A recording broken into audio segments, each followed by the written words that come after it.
Tonight, the Ford Studios Short Track Showdown takes a step away from what's been done all season long. Instead of the usual less than half-mile tracks we visited all throughout the season, things are about to get twisted, quite literally. We welcome you all to the Can-Am Challenge here at Lime Rock Park as we take it to our first road course of the season. As it stands, over 10 drivers have registered for our preliminary event in the Miata MX-5s for a 15-minute sprint race before our 45-minute main feature later in the day. Going to be a lot of fun taking on the road course for the very first time. As always, an automatic grid being set by a random draw for a preliminary feature, meaning qualifying will be skipped and we will go immediately into our preliminary race. Now, as we get things going here in practice, 1 minute and 50 seconds still counting down, and we're just getting started for coverage of today's action. Great to have you all aboard viewing on FTN. As always, I'm your host for tonight's broadcast, David Kreutz, and it's been an action-packed week on FTN. That is for certain. Here to kick off September with a bit of a different look. The bottom ticker has been updated. We're using our Flow Racing overlays as well, so a lot of new to show you as we head into the month of September. Many new leagues coming aboard, many are returning, and we're finishing off our Road to Pro schedule with a few action-packed races. But here, the Short Track Showdown, never disappointing and always doing something different. Huge hit for Sears Turinge as practice is all but over. Cole Fralick is the fastest man on the board with a 55.792, much quicker than the remainder of the field here, as you'll see Nathan Chiani going to be scored in 8th, Paul Mikolajczak is going to be in 7th, and Joe Armstrong is now in position 6. And Armstrong, a driver who won the late model stock division just a few weeks ago. Many of our most successful drivers are in this event coming into tonight. Zach Knowles is the points leader. Harry Grindell is only 8 points behind, so it's going to be a back and forth toss and turn championship race with them later in the going. That's the late model stock event. This is the Miata's race, so points are not on the line, but it's going to be a fun one to watch all the way. No cautions in the final 3 minutes of the race. That's the only rule in play, with the exception of another thing. There will be damage repair, meaning every driver has a chance to keep on going,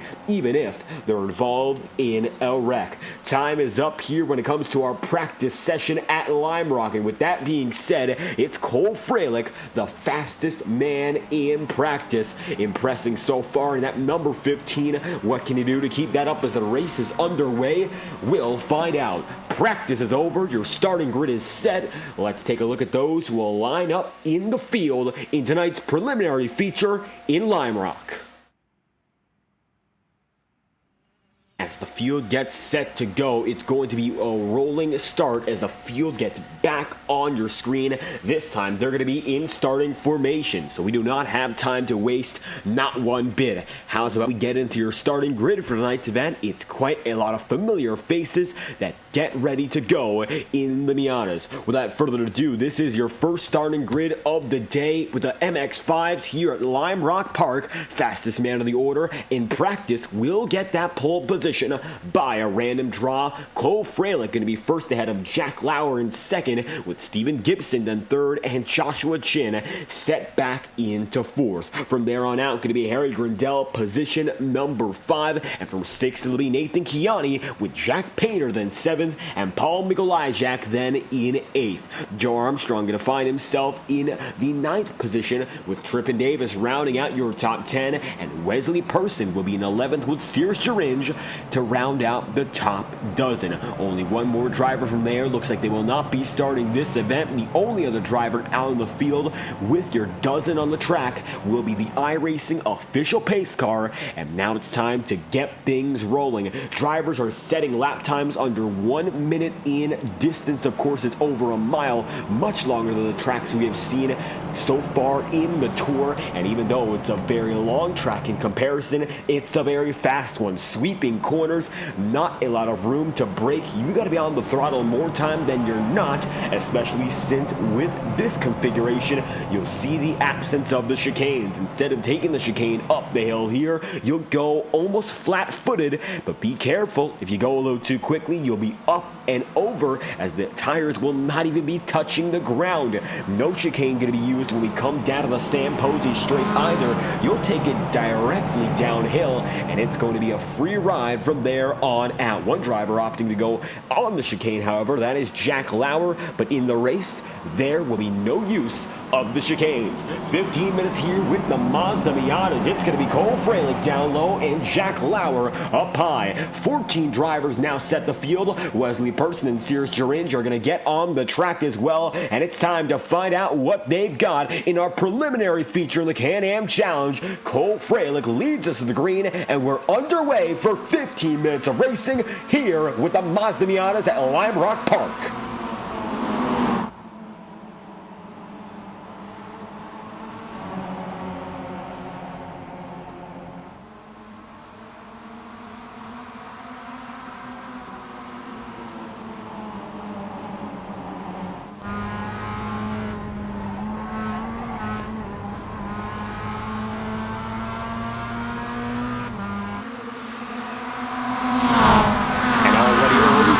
Between some heavily favored contenders, and Cole Fralick there, and you can see just behind the number 15 is now Harry Grindell. Grindell rocketing up to the top of the board, and all of a sudden it'll be a 1-2 battle between two former race winners, of course, in the Short Track Showdown. Grindell still in the points hunt. Cole Fralick, a part-time campaign, but he's been ever successful as well. Drivers in the wall, it's a huge wreck. One around, that's going to be Jack Painter. Nathan Chiani and Steven Gibson go two, and the caution is already out with a huge lick for Chiani in specific, and it looks like he'll get back on the way. Gonna try to get it off the grass, spins again, and gonna have some trouble escaping from the incident. Huge hit for Nathan Chiani. Steven Gibson, your defending late model stock winner, and Jack Painter caught up as well. Let's take an instant replay and find out just what happened, as a certainly major incident, and you can see both drivers overshooting the final corner. Very big. Jack Painter does as well, not to the same extent.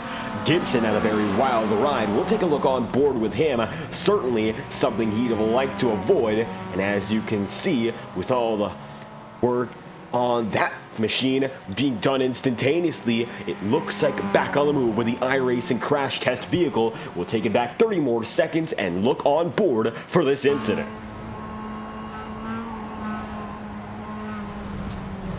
At that point, nothing more you can do but accept your fate and go along for the ride. He sees Chiani go around as well, and just like that, the two of them involved in this incident at once sent to the back of the board. Now, 12 minutes remain on the clock, and it's going to be a huge wreck early in the going as we send it back to our live feed. Cole Fralick still leads from Harry Grindell. Jack Lauer going to be there as well with Joshua Chin fourth, and to round out your top five, it's going to be Joe Armstrong. One man down at pit road looks to be Steven Gibson. While he had his damage repaired, he'll try to go in for a fresh set of tire, it appears. So trying something different as Gibson makes it down and in. He has his damage already cleared up. Maybe there's a bit more in mind as he comes through for the first strategic stop of the day. And it looks like that strategic stop is to get off of the track. Gibson immediately parks it and sends it down to pit road. That will be his night. So with that in mind, Gibson gonna done and done after his first incident. He'll take it in. Nathan Chiani's the final man remaining on the track, and just like that, it's only 11 left on the board. Cole Fralick and Harry Grindell were having a battle that was only just getting started by the time our first caution flew. Now that we'll get the green flag back on the way, maybe there's a bit more from the both of them, as they were using every inch of that track and not going over, which is the key to keeping it out of the cautions, of course. Huge hit for Gibson, Nathan Chiani, and Jack Painter, overshooting the final turn onto the Sam Posey straight.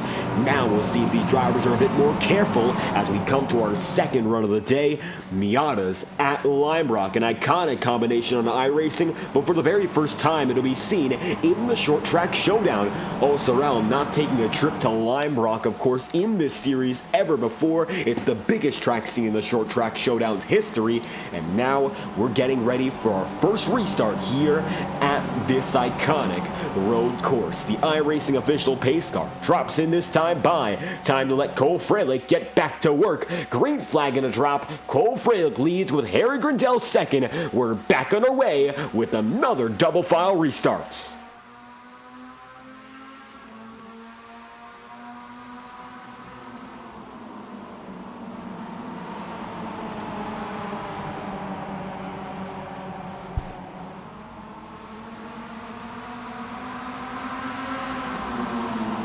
And that time by Harry Grindell gets the advantage. Nice jump out of the first two corners into the left and right-handers, back and forth. He'll take the right-hander with ease.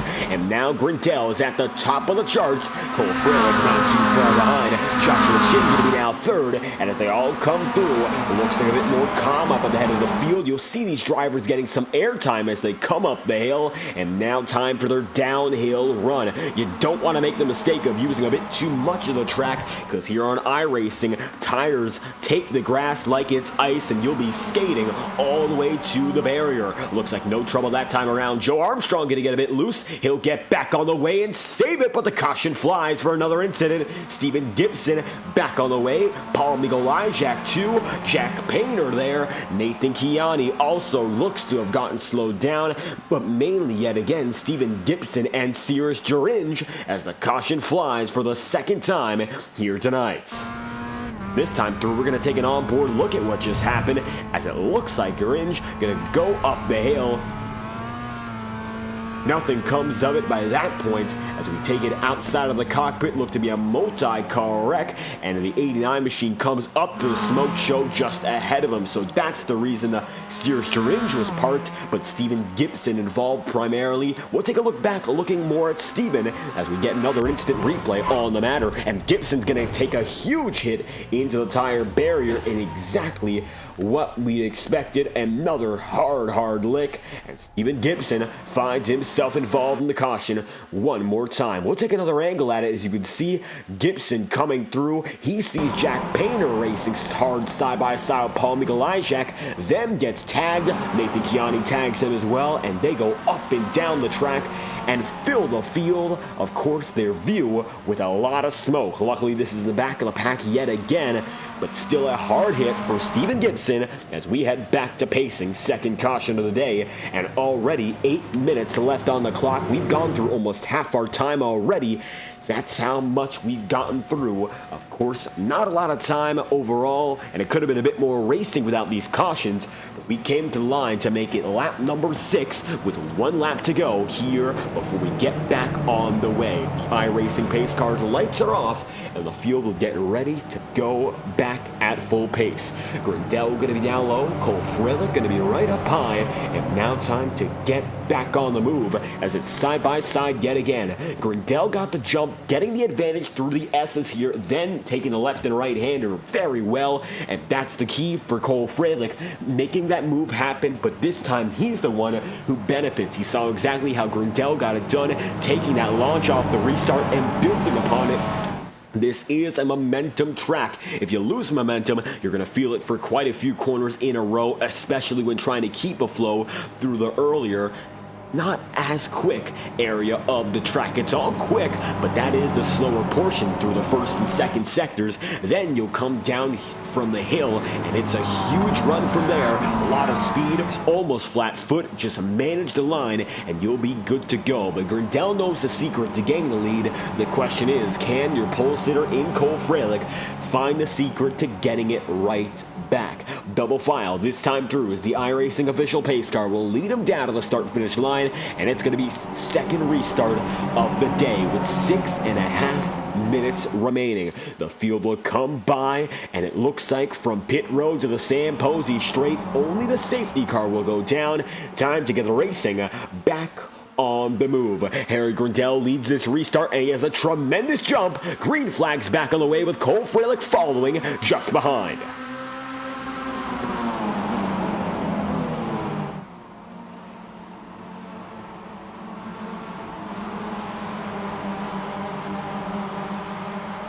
Frelick going to be still on that back bumper. Not as good a start as Grindell. It looks like Harry's got the jump every time now, and it's going to be the number 70 lean away just ahead of Cole Frelick. Side by side, looks like it's going to be Joshua Chin trying to take it, and now Joshua's going to shot down to the inside. He'll use it on Frelick and take it windshield to windshield, take it mirror to mirror, and just like that, Frelick's going to lose another spot. Now Joshua Chin takes it up to second, and Jack Lauer's looking for third. Frelick not going to be able to hold on here with a lot of pressure. Just like that, the driver of the number 59, Jack Lauer, makes his move, and finds himself in third as Grindel leads the way and will take him down to the stripe now, getting a green flag running. Looks like at the line, no caution thrown, but they're risky in the back of the field. You'll see him going 3 wide. Triffin Davis there with Steven Gibson. Gibson going to be on the high side of the equation, and they're all going to get loose here, but nothing's come of it. Gibson will back it down even further, and it looks like now Jack Painter and Paul Mikolajczak battle at the head of the second pack. All of these drivers trying to work off each other, seeing the brake lights, getting the signals, but it is tricky in close quarters, and it looks like one driver going to suffer. That's Triffin Davis, but Davis gets back on the way and should be able to keep up with the tail of the pack. Further up in front, though, Grindel is going to have that lead. Joshua Chin is in second with Jack Lauer, then in third, and Joe Armstrong is fourth with Cole Freilich now in fifth. Nathan Chiani going to be right there as well, and Paul Mikolajczak is in seventh. Jack Painter is now going to be eighth, and he's going to be side by side with the number 21 of Steven Gibson. Gibson gets by, another nice move, and Gibson trying to get back to his more successful ways in this season. One driver wiggling, that's Wesley Person, but no big deal there as the battle for lead continues to heat up. Joshua Chin has that advantage here, and this is going to show you that Chin was in second, and now he's up to the top of the board. Joshua Chin takes the race lead and finds himself ahead as Harry Grindel now is going to have to sit on the back bumper and try to use that draft to his advantage. And Grindel able to put the power down very early in this race to the lead, and now Joshua Chin using the exact same tactics against him. You'll see now Chin's got that edge by 0.3 of a second and continues to pull away. It's the battle now for first as they'll come down to the stripe yet again, and Joshua Chin will take him through as Grindel goes wide, and this is going to give now Jack Lauer a chance to go through. Lauer down to the bottom side of the track. He'll take it right down low, and it looks like it's going to be Jack Lauer low side with the advantage. He'll take it from Harry Grindel, and Grindel not going to be as lucky, but he's going to fight off the second corner here, use that second apex much better, and they'll stay side by side as it looks like Grindel's going to wash up even further, trying to get a crossover going. Nothing comes of one turn, so why not take it to the next? Lauer still seeing some pressure all right behind. It's Harry Grindel in his red number 70 Mazda right there for the taking. Grindel still looking for an opportunity, can't get much of it. 2 minutes and 50 seconds remaining and still counting down. Now it's time to count your blessings if you're up in front and use this as a time to gain the lead. Look at how much Joshua Chin has made out for this slight battle, and now it's over a second, almost a second and a half between your top two as they come down the line yet again. And looking at this gap now, the battle for seconds, the biggest one on the track. Jack Lauer got very close that time by, just not enough to make it stick. Almost too close for comfort there though, because Harry Grindel was battling him on the high side, even through the turns where you really don't want to be up top, especially coming to this left-right handing section. If you want to get that momentum, you want to be on the preferred groove, because this is the free-flowing portion of the track. The second half is much quicker, so if you can set yourself up better coming out of the first sector, you'll be in good hands. Grindel, surprisingly, does make it work off the worst groove per se, and now finds himself back in second with Jack Lauer facing some pressure from Joe Armstrong. Taking a look, of course, from the suspension camera here on Jack Lauer. He's got not much in front of him that's very near to him, but still going to be working the exact same groove as Harry Grindel. Using that draft, it's now within 1/10 of a second. The battle here for second continues to heat up. Eating the curb is a very successful strategy in road course racing, and you can see the precision of Lauer's line, almost picking up no grass at all. You've got to be on the edge if you want to make some moves here at Lime Rock, and that's a perfect example.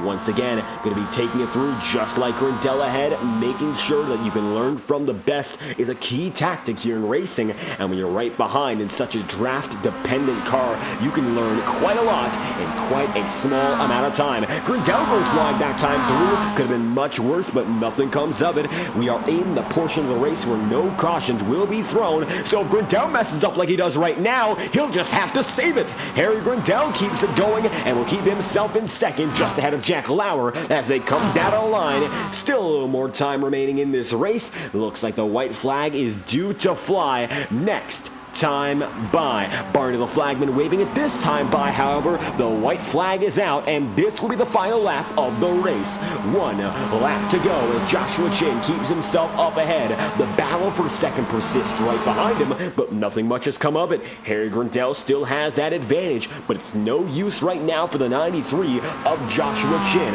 Just has to get through the final sector to secure the deal here, and it looks like there will be no worry as the rest of the pack continues to make their attempts at catching up.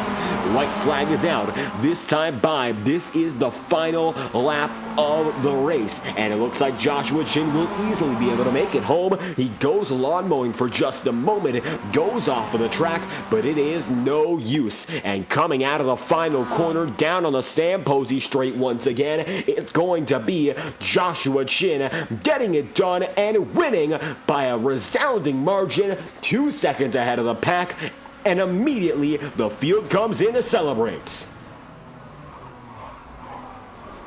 And it's a wreck fest after the line. Joshua Chin comes through as a race winner, and the remainder of the field comes by. Everyone is wrecking, and just like that, the 93 comes home victorious in your first race of the day. Winner at Lime Rock, Joshua Chin gets it done. Let's take a quick look at your overall race results in this event before we head to our late model stock feature and the 30 minutes of practice just before things get going. Joshua Chin, the fastest man on the board, and he gets it done, or winning the race by just over 3 seconds after further calculation. It's Jack Lauer then in second, with Cole Freilich third, Joe Armstrong fourth, and Harry Grindell then in fifth. Going to be Steven Gibson sixth with Jack Painter seventh, and Sears Duringe eighth with Nathan Kiani ninth, Paul Mikolajczak then in 10th, Wesley Person in 11th, and to round out the field, 2 laps down, Triffin Davis and his number 27. 12 drivers going to bring it home in this preliminary race, the MX-5s, for 15 minutes, and what an action-packed 15 minutes they were. As it stands, nobody available to take a comment after this race. Big-time racing, however, and that's more of what we expect to see when we head to our second session of the day. The late model stock is going to be up in a moment's notice, and we'll make sure to bring you all of the action from practice after this brief promotional break. Stick around on FTN as you are watching the Can-Man Challenge here at Lime Rock Park. We're just getting started, and your second race will be on the screen in just a moment, as we'll be right back with a promotional break courtesy of our partners at FTN.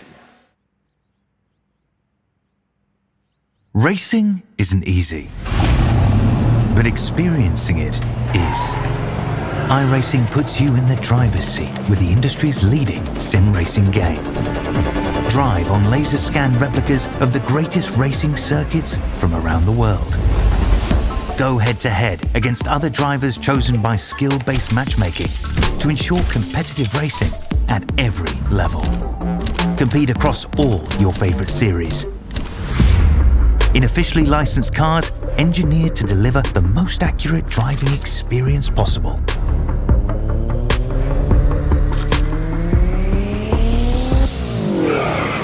Join a race or host your own with players from across the globe. Race against the computer or in a league with friends. Feel the thrill behind the wheel. Visit iRacing.com. This message is brought to you by the rebrand of Throttle Graphics and Designs. This publication may not be reposted without the authorized written consent of Throttle Graphics and Designs. NASCAR Camping World Ford F-150. NASCAR Xfinity Ford Mustang. NASCAR Cup Series Next-Gen Ford Mustang. Arca Menards. This has been the publication of the redesign and rebranding of Throttle Graphics and Designs. This message may not be reposted, republicated, or rebroadcasted without the authorized written consent of Throttle Graphics and Designs. Thank you, and thanks for your time.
as we come back to the action live on FTN, it is practice time for the late model stocks. 28 minutes and 50 seconds still remain, and as things get going, some beautiful paint schemes on the circuit. Many drivers bringing their Friday best, and it looks like now over 15 drivers in session, as a multitude of those coming in for the first time today. There is your points leader, Zach Knowles, leading by 8 points, just above Harry Grindell.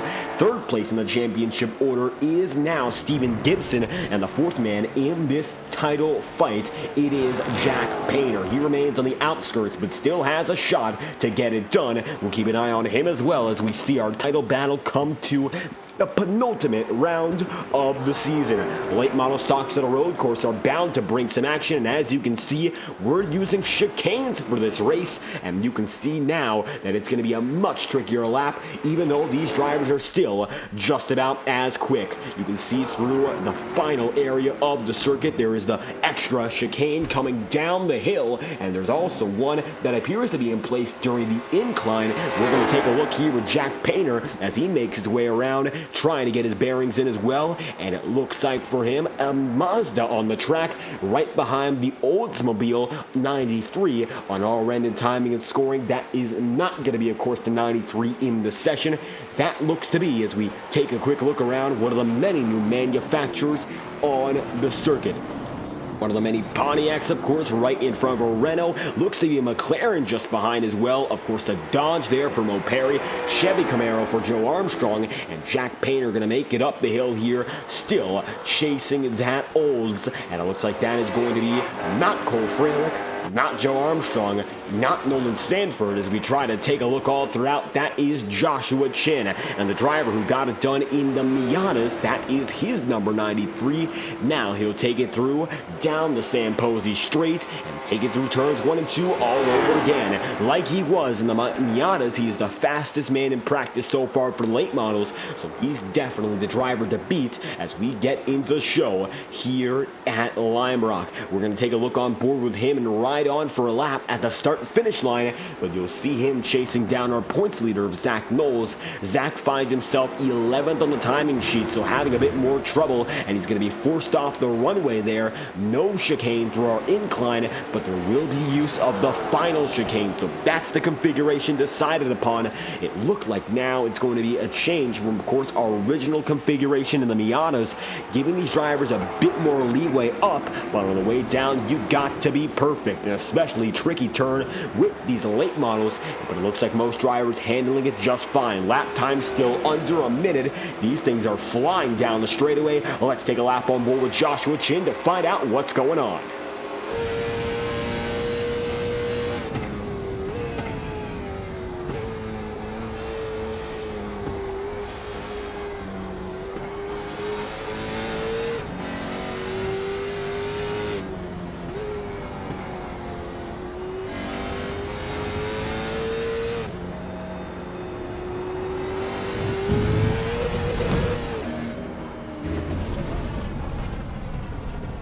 And it looks like some trouble this lap, not going to be able to complete it. He'll come down to pit road. Jonathan Oates is the new fastest man on the board, and Oates going to be able to put his Audi at the top by 0.2 of a second. Jonathan Oates gets it done. Not the look we've been familiar with all season long, but it looks like this time around he's looking to be a road course ace. The 04 going to be on the side of this Audi, and he's going to take it down to the tire barrier. Not the best run up the hill. He'll have to come down to pit road as we look at Nolan Sanford, 6th on the charts in practice, 5th in the point standings, was up there inside the top 4, but gets knocked out after a not so strong run at South Boston. Looking to recover tonight and put himself back in contention.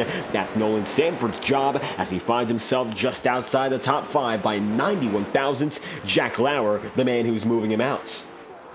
And Lauer's the McLaren we mentioned. It's a throwback to the earlier days of McLaren and the Can-Am look. That is where all these paint schemes are coming from. The Canadian-American Series, which has been ran, of course, historically for decades. Bruce McLaren and his many drivers overseas, they used to run in this series, and that's the reason the orange, now famous for the papaya look in Formula One, is being used yet again today. Bruce McLaren's iconic orange comes back to life, and right now Jack Lauer has it 6th on the board as he gets packed by Jack Painter. Now Painter is going to find himself back inside the top 5 spots in a Mazda yet again, looking to go back-to-back with Mazda Racing and trying to get a better finish than he did the race before. Still chasing his first win in the main event here in the Short Track Showdown. Has come through as a preliminary winner before. Now the job is, of course, to get it done in the main show. And right now for Jack Painter, going to be 6th on the orders. We're going to try to take some driver interviews here. We got many drivers in voice chat, so we'll see what's going on as we try to get a word from each and every one of them. 23 minutes and 23 seconds left on the charts. Cole Fralick not going to be on the track right now, but it looks like for Mo Perry, he's one of the drivers that is. Perry going to be 16th, and 16th is the final spot so far on the track, but still looking to get his bearings in at this road circuit with his Dodge Charger. One of the few drivers not going to be switching manufacturers today, and it looks like he'll go on the grass yet again.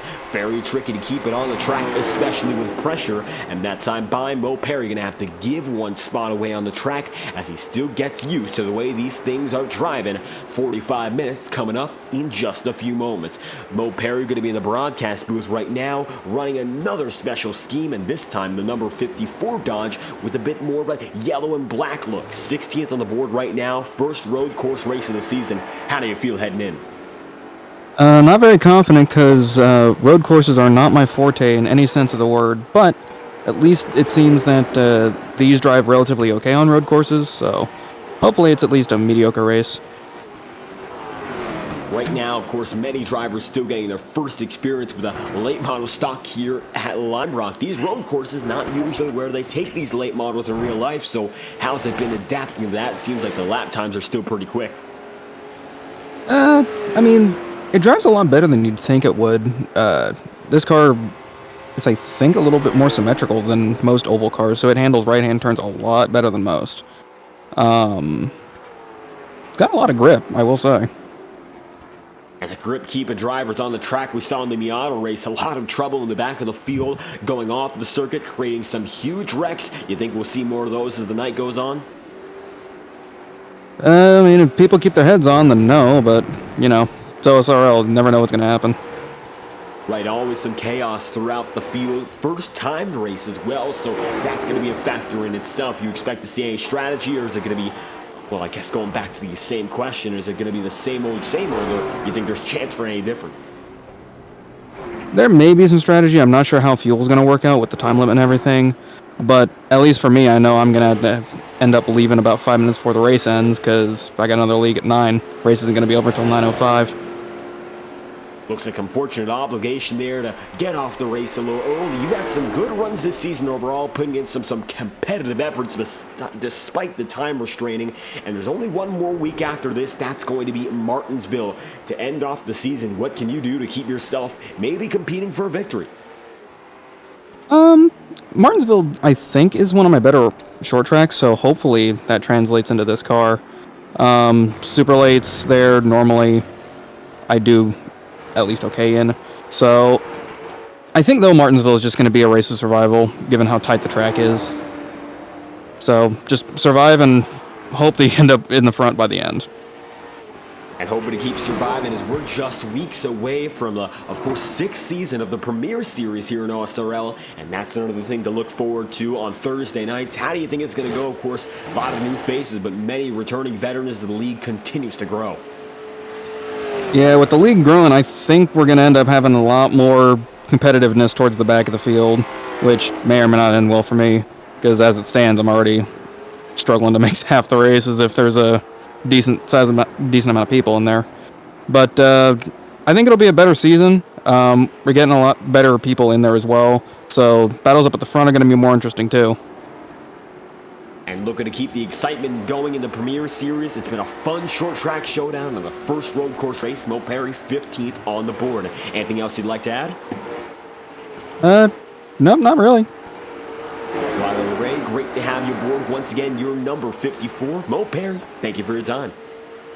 And thank you for the broadcast. Mo Perry going to be back on the move, and his number 54, he's going to be right there just ahead of Sears Turinge, and it looks like same paint scheme for Sears. We'll try to get a word with the both members of this team for Perry Paints, but in the meantime, we'll try to get something from Cole Freilich. Freilich now going to be 13th on the order. He's been successful this season, does have a victory in his back pocket here with late model stock, so let's get a talk from him. Cole Freilich, 13th on the order right now in practice with your Pontiac Grand Prix. A lot of nice looking paint schemes, and you're certainly one of those who's bringing it here at Lime Rock. How's it been so far? If I'm honest, the car kind of handles like a wet dog. I mean, it's sliding all over the place, plowing about every other turn. I wish we ran the other chicane than this one, but we're having fun. Lime Rock's a good little facility. I'd like to go check out a sports car race here at some point. But how are we doing up in the booth tonight, boys? Doing pretty good here, of course. Lime Rock's a very fun race track to watch.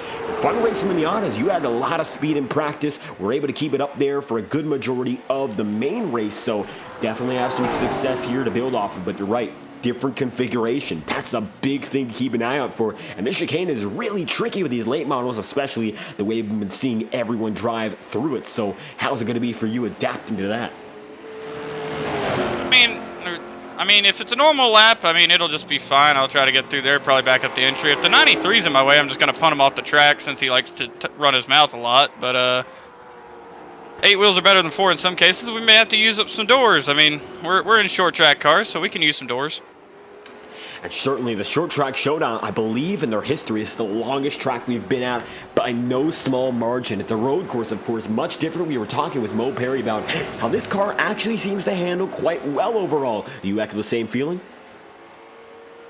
It feels pretty good. I feel like it's a little tight in some places, but if you just back it up, it'll grip up and dig. I mean, it's really just this chicane that's kind of messed me up all the way. I've had to back up the brake bias all the way to like the max I can go, which I think is 46%. But I mean, it's working for the better. We're actually on a green lap here.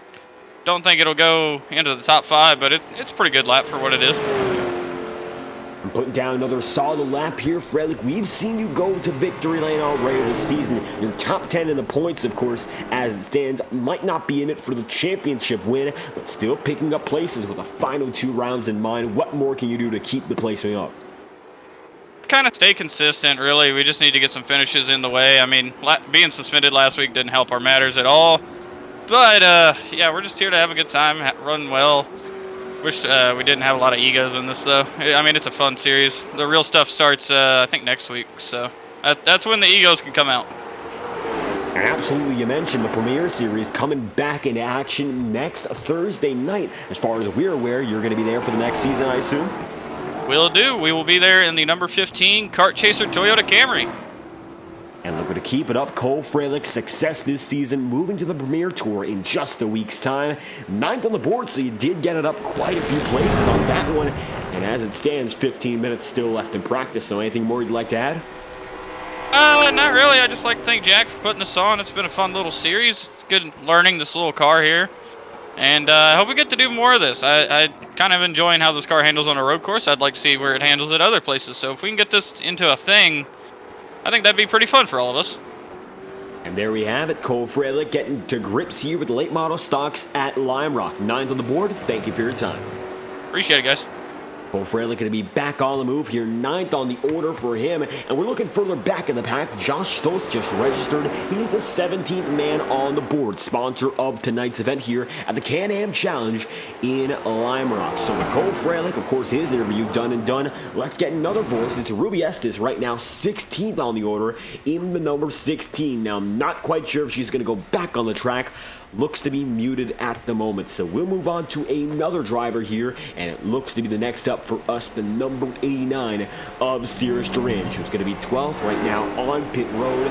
Might be able to get back on the track, and it looks like in the meantime we'll call up Cirrus and see what he's got for us in the broadcast booth. The second of the 2 black and of yellow Dodge Chargers. Cirrus Duran, 12th in the order right now. How you feeling from Lime Rock? I want to say I'm feeling good, all right? But I am so tired. I've had such a long day. You saw how that Miata race went for me. It was no good. It was not a very good day. So the goal for today, survival. I want to keep it on the damn track, you know? And the model race, it was anything but for a lot of drivers. A lot of drivers struggling to keep it on there. Of course, looks like here a little more grip than we'd have expected. It looks like it's handling quite well for anyone in the pack. So maybe that's not the biggest worry for most drivers. Do you think that you feel the same? Yeah, the grip's there. It's way grippier than the MX-5, of course, you know.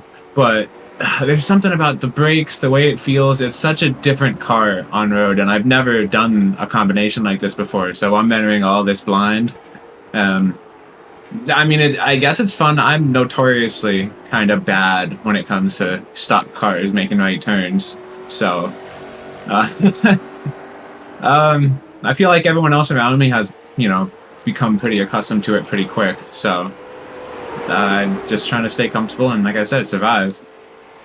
And absolutely, here with the timed race, of course, it's going to be a lot more about hitting your marks. I don't see us having as many yellows as we've had at the oval races, though it just might come down to the admin team on that one. It could be a lot more about surviving away from smaller wrecks and maybe just getting position from there. You think you got yourself fit to do that?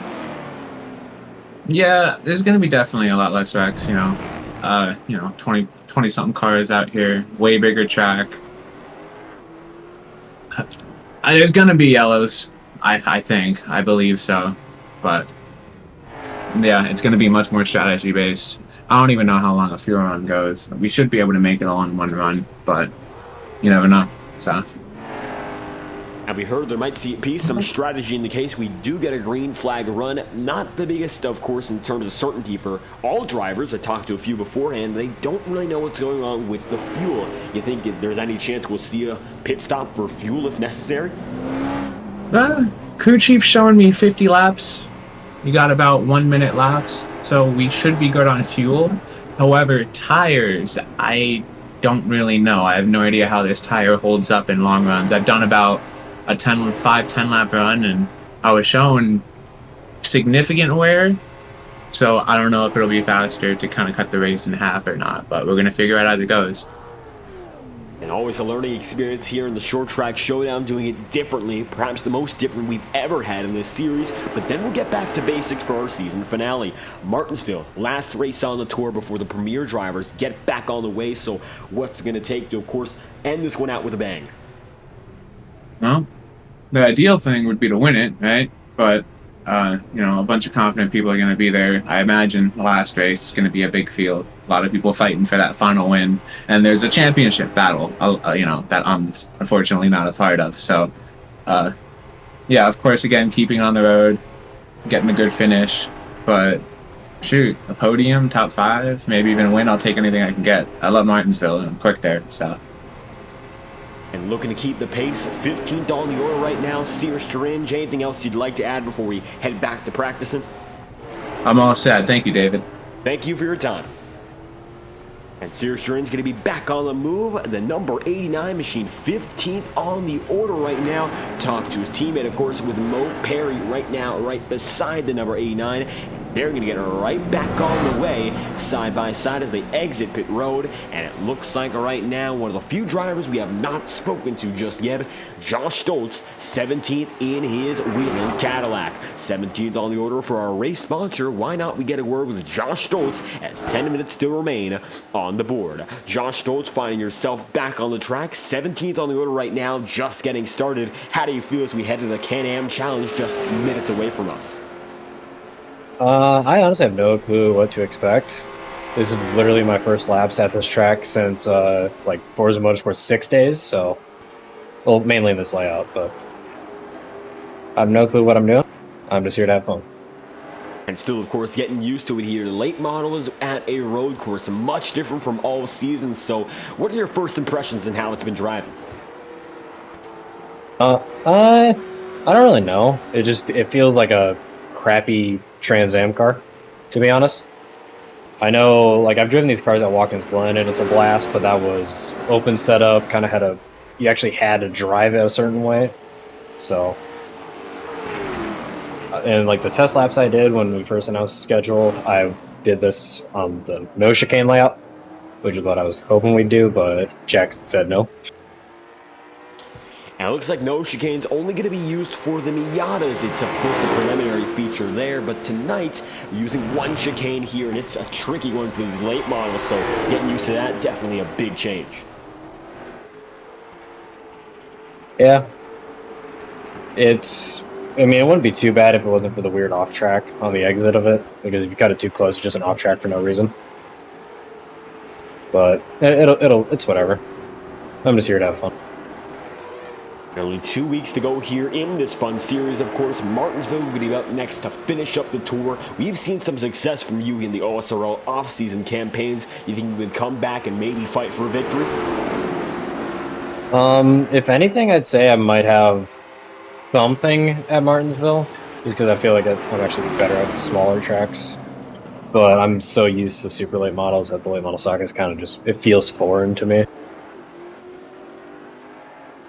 With that in mind, just a little bit more left in the season, trying to get this one out with a bit more success. And of course, another thing coming through, the Premier Series starting up at Daytona yet again. Season 6 coming to us very soon on Puffer Zone Network. You going to be part of the festivities?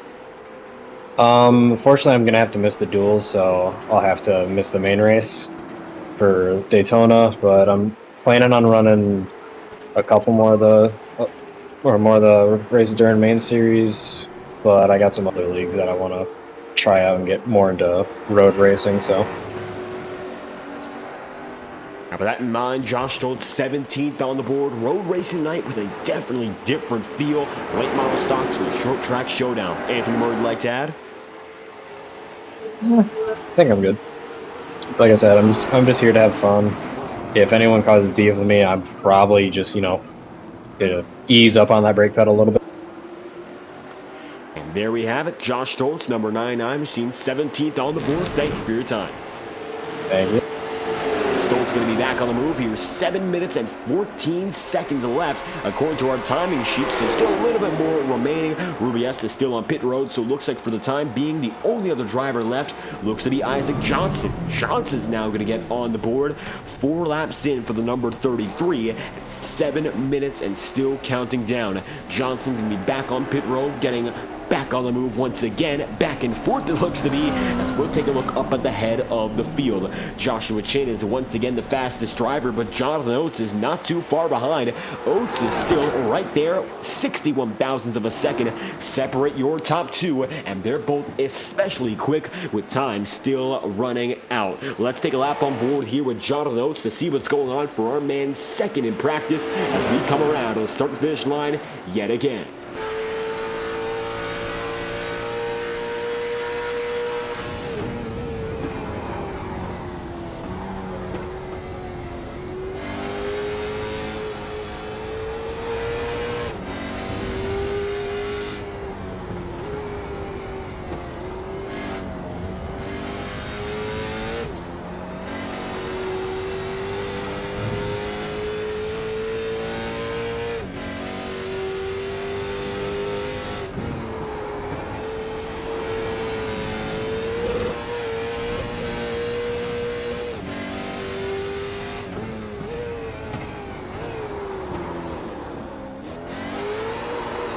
And it looks like Oates, one of the many drivers not able to finish a lap we're watching on board with. So Oates going to take it right back into pit road. Going to keep it now on pit road, then go back on the way. And it looks like now the number 73, second on the board, 8 1,000ths of a second adrift. Very close to taking that top time back. But as it stands, Isaac Johnson involved in a bit of a spin. And it looks like with 5 minutes left on the order, we got a little more time to talk with our man, Isaac Johnson, in the number 33 Toyota Camry. Isaac Johnson, one more driver to get here in our pre-race interviews as he'll take it right back down to pit road. Isaac Johnson on the way here with just a few minutes left in practice before our main feature, late models and road courses. We didn't think they'd mix this year, but it looks like now they have. How's it been for you so far getting that first taste of this combination? I mean, I've been missing a lot of races this year. Last time I ran, I think it was Bullring, but road courses are usually my strong suit in stock cars, especially in this car. Super low horsepower, ton of grip, super easy going. I just need a clean lap to put together. I feel like I can put it in the top 10 easy. A lot of confidence, of course, but it looks like the track's sort of clogged. We saw you involved with a few spins just before you got back down on pit road here. It's going to be more of the same. Of course, a lot of drivers taking to the track tonight. How important will it be to make something happen here, of course, avoiding the drivers and making up spots? Well, for a warm-up lap, I was following Josh Stoltz around, and I've noticed that you don't really have a whole lot of horsepower to drag somebody out on the straights like you would in an actual like cup car or anything like that. So it's going to be really playing your momentum through the corners, minimizing how much brake you use, where you use your engine braking with a downshift, because I think you only should grab third gear a couple of times, except for coming through at the end of the lap, that double right-hander right here, where you drop it down twice. But it's really just going to be playing with your momentum. You don't need to use a whole lot of brake to slow this car down if you just downshift once. So I have a feeling we're going to see a lot of people running over each other going into a corner with varying degrees of intensity of where they want to brake and stuff like that. And that's the big thing about the way this car's been driving, hearing a lot about how drivers are using the brakes and how different the brakes feel. Some drivers changing settings, some just living with it. How's it going to be for you? Maybe some adjustments over the race? We'll see. I might be moving my brake bias a bit forward. I tend to brake a bit earlier, so I don't need the car to stop as well as it is right now. It's not like it's jumping out or locking up. I just would better use the distance I am to braking to be a bit more stable, as I almost lost it going over the hill there. Now I'm dragging lower. Oh, don't wreck me. Oh, shit. Sorry. Oh, okay. But yeah, sorry about that. Yeah, it's just going to be mainly if I feel the car stepping out under braking, I'll move the brake bias a bit more forward to keep the rear end in check. But other than that, honestly, I don't think I need to be making too many adjustments. I'm pretty happy with how the car is sitting right now. And it looks like going to be feeling good going into our 45-minute feature. Now, our first time race, too, so do you expect to see a few more yellows or a few less? Because it could be chaotic, but at the same time, I'm thinking personally it should be less. I mean, it's a lot of time. Some drivers logging laps until the very end, maybe something halfway, but otherwise, I'm not quite sure how the admins are approaching the cautions for this feature. Yeah, I expect this to play out a lot like an OSRL road race. Maybe a little bit less crazy. Coach is yelling about something on the radio right now. Yeah, honestly, this is probably going to be a bit more familiar than what a lot of people think. Oh my! That was nice. I'm actually really mad at Jack Lauer right now. That was a really good lap. Where was I? Oh, yeah. This is probably going to play out pretty similar to like a Montreal or like a where else? Yeah, mainly just like a Montreal. I feel like it's going to be fairly chaotic. Maybe a yellow at the start and maybe a yellow at the end if something really crazy happens. But just kind of a bunch of small instances scattered out around the track, mainly. And there we have it. Of course, a minute left in practice, so not much time remaining. So we're going to let you off the hook here. Anything more you'd like to add?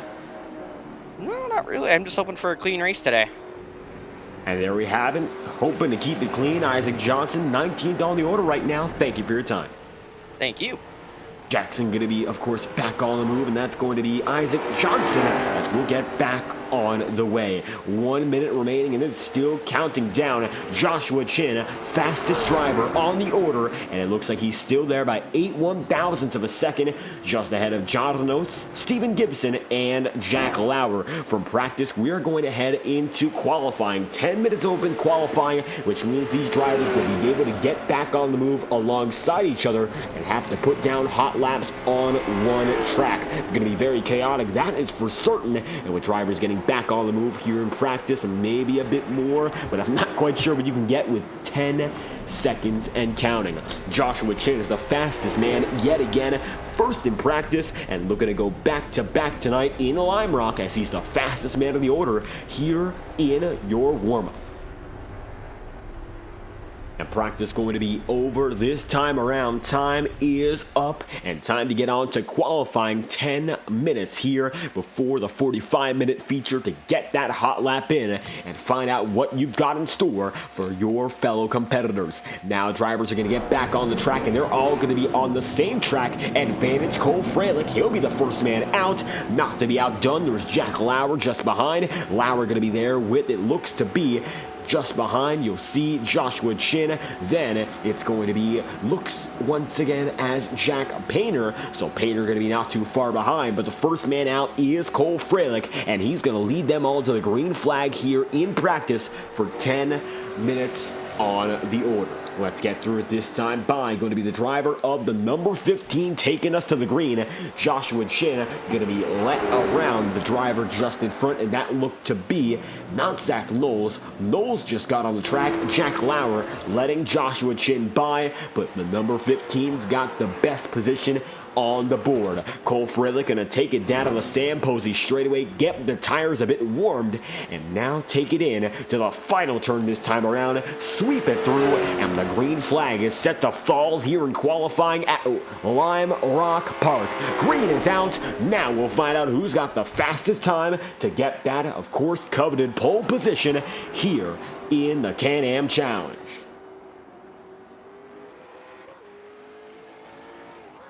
And just like that, Cole Fralick going to be the fastest man on the order. Second man, of course, right now is going to be Joshua Chin. But when they come across the stripe, I'm sure things are going to change. Fralick got to jump off pit road that he needed to have such a open amount of track. Nobody around him. And that's a major advantage compared to those behind Joshua Chin. Chin does not have anyone around him as well. But for those further on in the pack, you'll see drivers such as, of course, just behind Joe Armstrong in the mix. Many of these drivers getting out for the first time in some heavy traffic, and that's going to change the order of this lineup quite significantly. Going to be a bit of a lockup there for the number 68 of Jack Painter. Painter still going to be ahead of Joshua Chin, however, and as they come around this time by, Fralick set to put the first lap down. That he does. Cole Fralick goes fastest for the moment, and it looks like from there on out we're going to see Jack Lauer beat him by about 0.2 of a second. Jack Lauer's now got the fastest time, only be outdone by Jack Painter and then by Jonathan Oates. Now Oates has the fastest time by 0.8 of a second, and it's going to be Oates and now Joshua Chin going to battle for the top spot. They were the fastest two in practice and now look to be the heavy favorites going into qualifying. And onto the back bumper, it looks like Oates is going to tap Jack Painter, send him around. That's going to be detrimental for Jack Painter, and both drivers going to be suffering big time here. Major setback in significant part for Jack Painter's chances, and just like that, it could be Joshua Chin getting another chance. Chin is still not put down one hot lap on the board, still trying to warm up his tires and get ready to rumble, but as he comes around this time by, might have a little bit more in store. Coming around to the stripe this time through for Joshua Chin. It's going to be a 57.108, the second fastest, only behind by 57 thousandths of a second. Now looking to be even quicker. Let's take a ride on board with Joshua Chin as we look off the hood camera. Now going to be inside the cockpit. Let's find out what's going on for Joshua.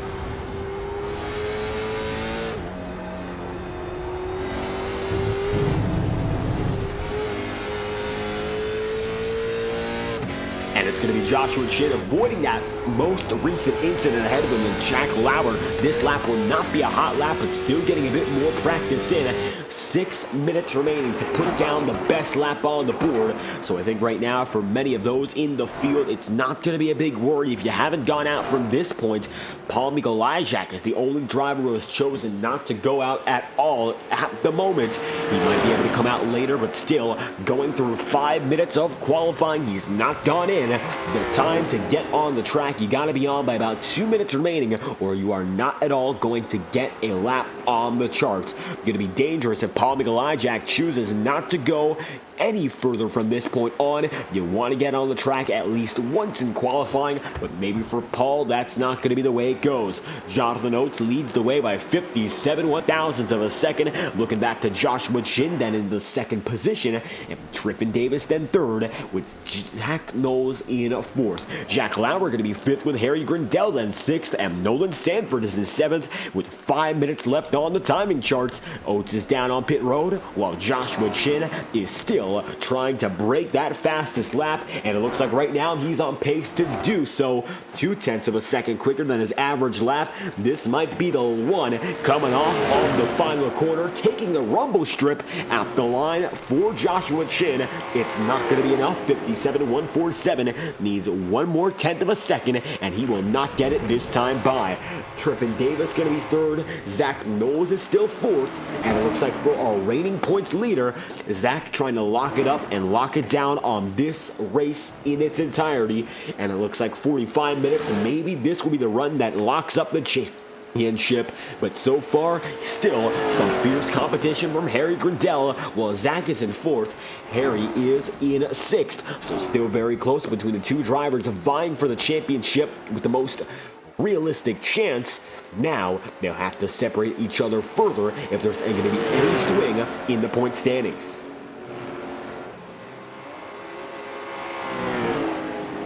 So nothing much going to come of this qualifying session in terms of the points run. Harry Grindell still going to be sixth, and Zach Knowles still going to be fourth. Jack Lauer going to be fifth spot, with Triffin Davis now in that third position. Triffin going to take it down to the inside of the track, and it looks like going to warm up for another run, take it down to the grass to cool down the tires. That is a strategy seen in iRacing, so that is not out of the question. Triffin going to take it slowly through the final chicane, get back on the move next time by, and hope to put down the fastest lap possible. Only about 0.2 of a second off the pole time right now, so maybe there's still a bit more left from Triffin Davis as the green flag going to be seen on his run this time by. 3 minutes and 15 seconds left as Triffin Davis is back on the move, looking to put down that fastest lap on the order.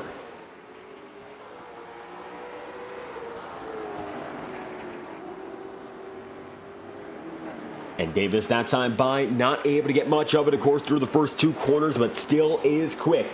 0.2 of a second faster than his average lap. This might be the one if things go to plan. And right now, Triffin might have the plan in mind to go up to the top of the board. Davis has an empty track ahead of him, so no big worry in that regard. Might just be enough. He goes up the incline, no worry, gonna take it right back down, and gonna get a bit of grass. That might be 1 lap down, so he'll have to wait for another chance. 2 minutes and 29 seconds remaining. Paul Mikołajczak not going to be on the track. He will not put down a qualifying lap. That looks to be by choice. Davis still going to be chasing the pole position this time by. Jonathan Oates still has it, and Joshua Chin still wants it at the line. Davis still going to go for it. 1 more fast lap attempt, maybe 2 more in the books. This is going to be for certain one of the most intense moments in qualifying all season long. Davis still chasing that top spot. Let's take a look on board.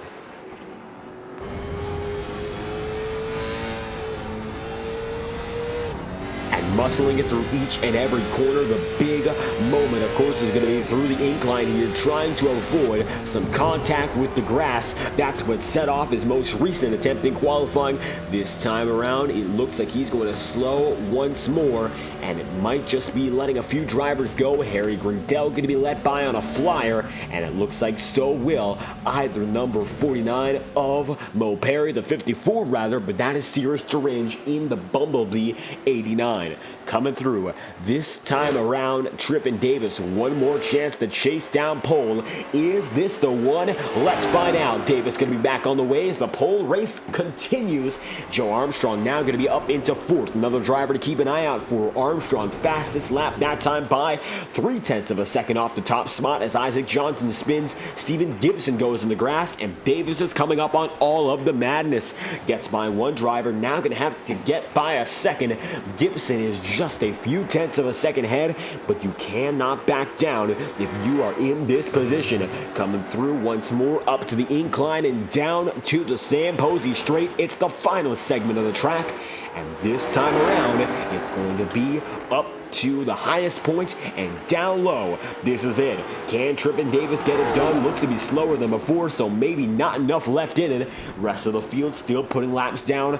Joshua Chin back on the way. Maybe a bit more left in him. Joshua Chin taking it through once again. The left-hander, the right-hander, a bit slower that time through. Gets a little loose, and that's going to be another lap. Maybe not useful to his chances at getting the championship. Maybe, of course, in terms of getting the race win, he's still up there in second. Not much to worry about. 57 thousandths of a second. Maybe he can get it done this time by. One more lap going to be left with 1 minute and 23 seconds remaining. Coming through this time around, it's going to be Joshua Chin. One more attempt, maybe, maybe not. At the line, it'll be a buzzer beater. But yes, Joshua Chin still has a bit more in it. At the line, he'll take it down to the stripe. Jonathan Oates is off of the track, and that time by, not quick enough, and it looks like Chin going to back out. Jack Lauer going to be off the track at racing pace. Zach Knowles is going. Cole Freilich is not.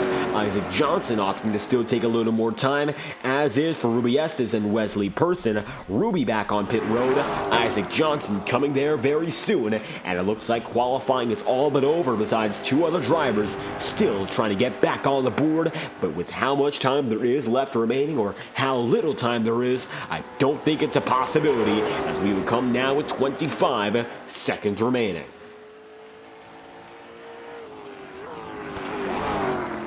And coming down the line this time through, it looks like that will be it for Zach Knowles, taking it out of the final chicane, and it looks like nothing more can be done. So qualifying already going to be set with Jonathan Oates, the fastest man on the board.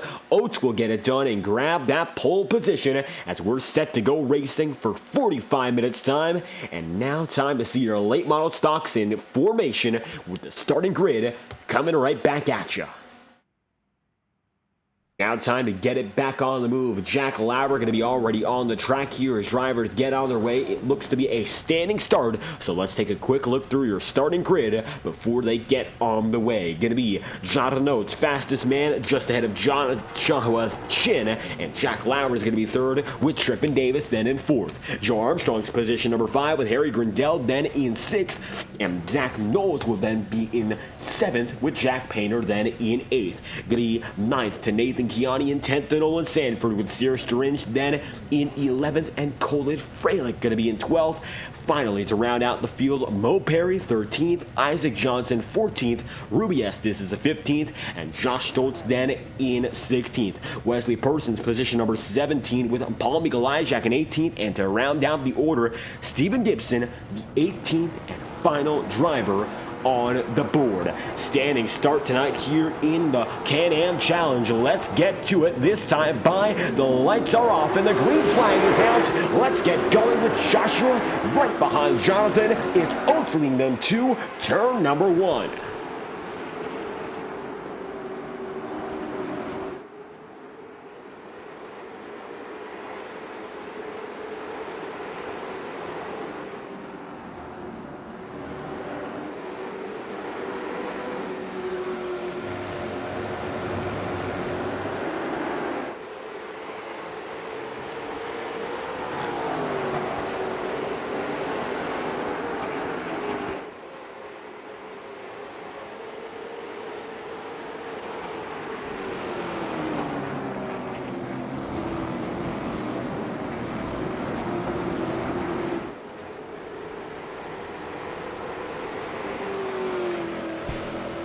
As they come around to complete lap number 1, Jonathan Oates is still the fastest man on the order, leads the way with a battle far behind with Harry Grindell and Jack Lauer both going at it. The field is now at full pace. Let's take a ride on board with Harry Grindell here as he slides down to the inside and gets a spot as the battle continues just ahead with Triffin Davis and Joe Armstrong. Ride on board with the number 70 here and now as the second lap is on the move.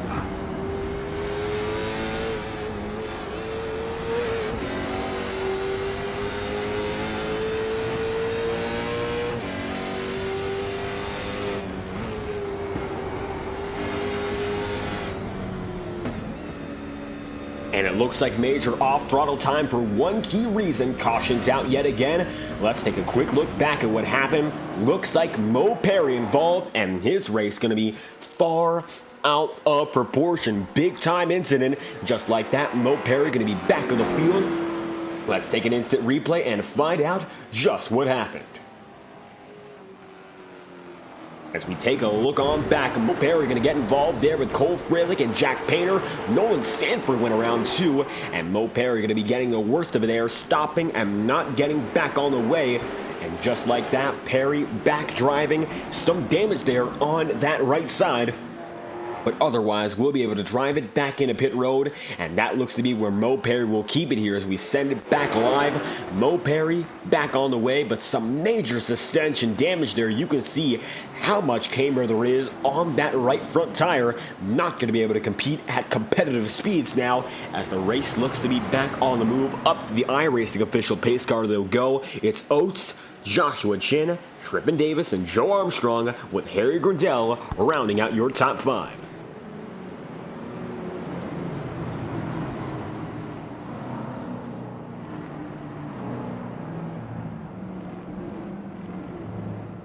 And with that being the way it is, Oates going to lead them once again down to the start-finish line. Looks like 2 laps to green.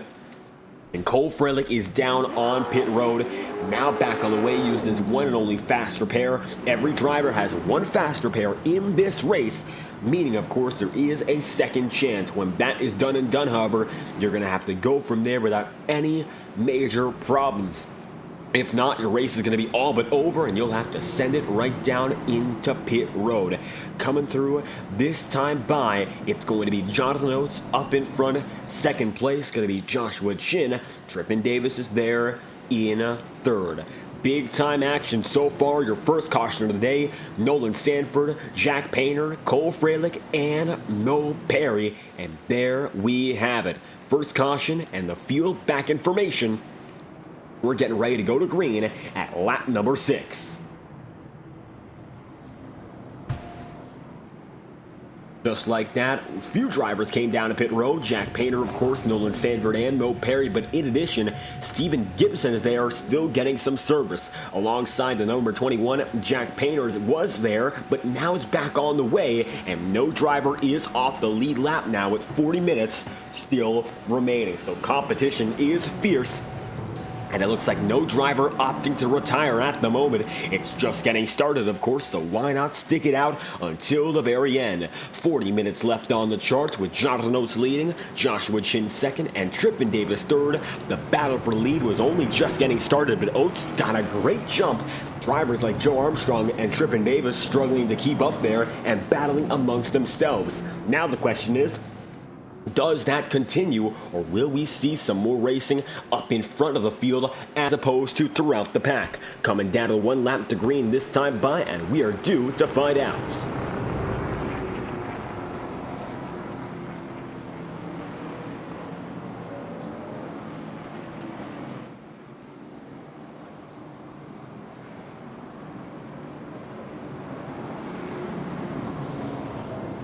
And as the safety car now has no lights on it, it's going to be Jonathan Oates, Joshua Chin, and Trippin Davis leading a single file pack. Not going to be double file restarts, will be one by one. And a means to supposedly, and of course attempt to, alleviate all the yellow flags. Now I'm saying supposedly because this is OSRL. It can get chaotic no matter what, and I feel that's going to be the way things will go even if we have ourselves at single file during the restarts. Oates going to lead the way.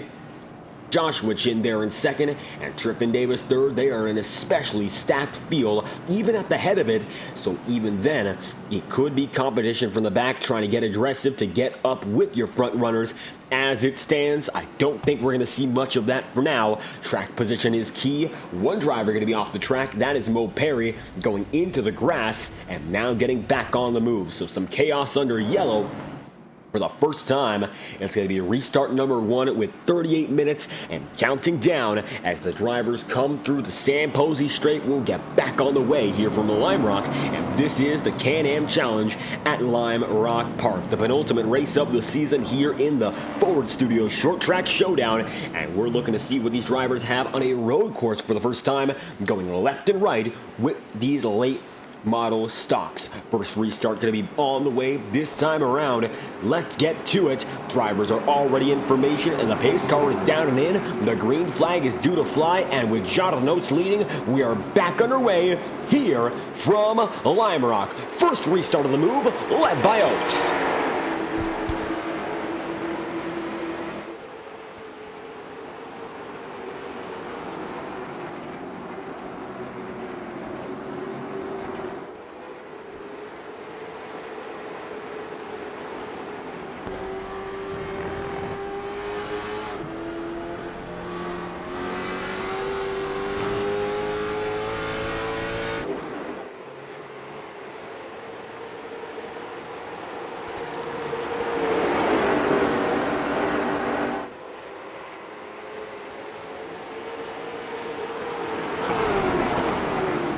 Oates maintains a steady advantage going through the chicane. He still has it, and it is going to be 0.3 of a second separating your top 2 drivers as we come around for what will be the start of lap number 7. Single file up ahead, but some fierce battles from the back. Taking a look here, Paul Mikolajczak going to be just ahead of Steven Gibson, Cole Fralick, and Mo Perry all coming through as they're going to be side by side, multiple layers deep. Take a look on board with Nolan Sanford watching all the chaos.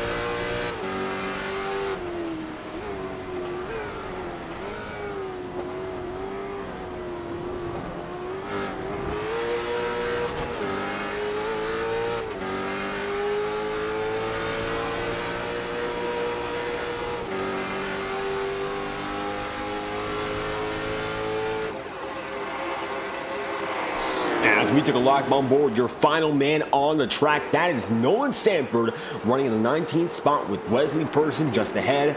Mo Perry there, and he was side by side with Wesley for quite some time, almost a full lap as well, and now they'll be battling further back while Mo tries to get up there with Cole Fralick.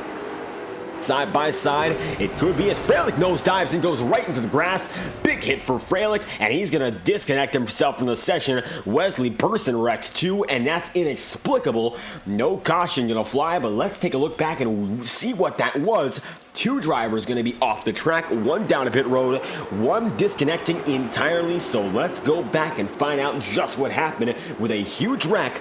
And it looks like 2 of the drivers back of the field decide to go off the circuit, 1 more voluntarily than the other.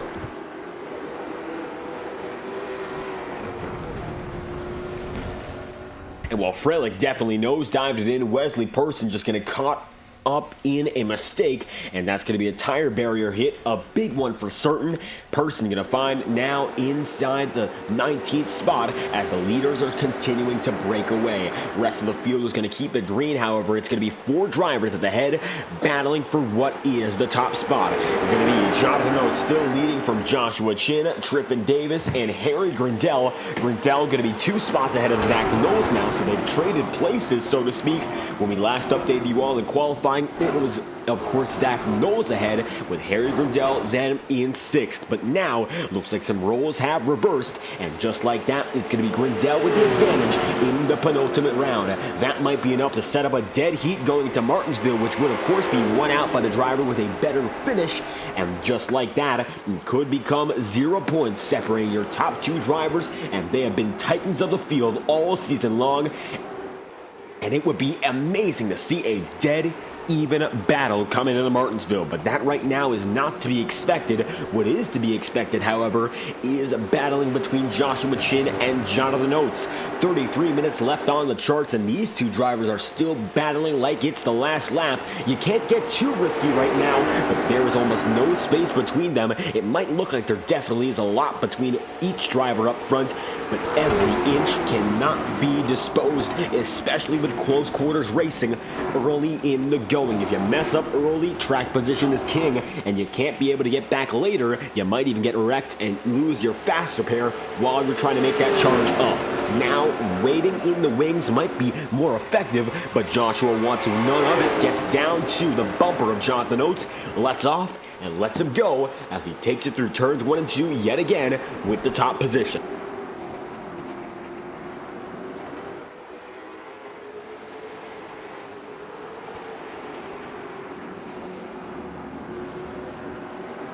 And with Oates still out in front, Joshua Chin finds himself in that second position, just moments away from perhaps taking it if he so pleases. You can see down the straights, especially down the Sam Posey straightaway, it looks like Chin has a chance to go for that top spot if he wants to. Looks like so far has not made that move official and gone for it himself. Puts a little bumper to Jonathan yet again. They're going to be once again beating and banging each and every corner, but at the line you'll see you don't need to do that to catch up to the driver ahead of you. The draft will do all the magic. Coming down to the straight yet again, you'll see you're going to be Joshua Chin laying back this time, using more later in the going as opposed to bumping early, and that's going to keep the gap about a quarter of a second at the very most. All of the drivers behind Oates go a bit wider that time by, but nothing big comes of it, and now Oates going to find himself with a slightly more comfortable gap. However, still some pressure to look back on. Another close battle in the racing circuit right now. Nathan Chiani and Steven Gibson, they were almost side by side for a moment there, but now going to be a bit further off of the charts. Steven Gibson going to be off the pace, and he's going to see Jack Painter try to take it 3 on him. They will be 3 wide. Looks like it's going to be a big loss for Steven Gibson right up top. Isaac Johnson tries to get by. Can't get much of it, but a big win for Jack Painter, now inside 10th firmly, watching the battle between Joe Armstrong and Nathan Chiani just ahead.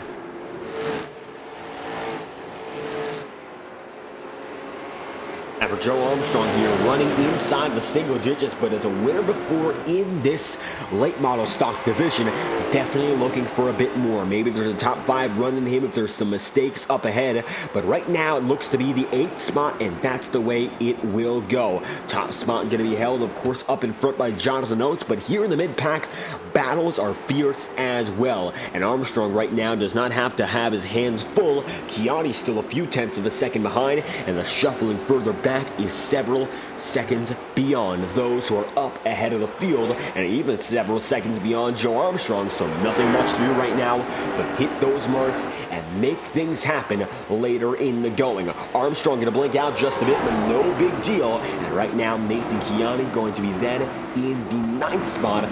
Looks like single digits. The final man in it is that number 17. Jack Painter's 10th.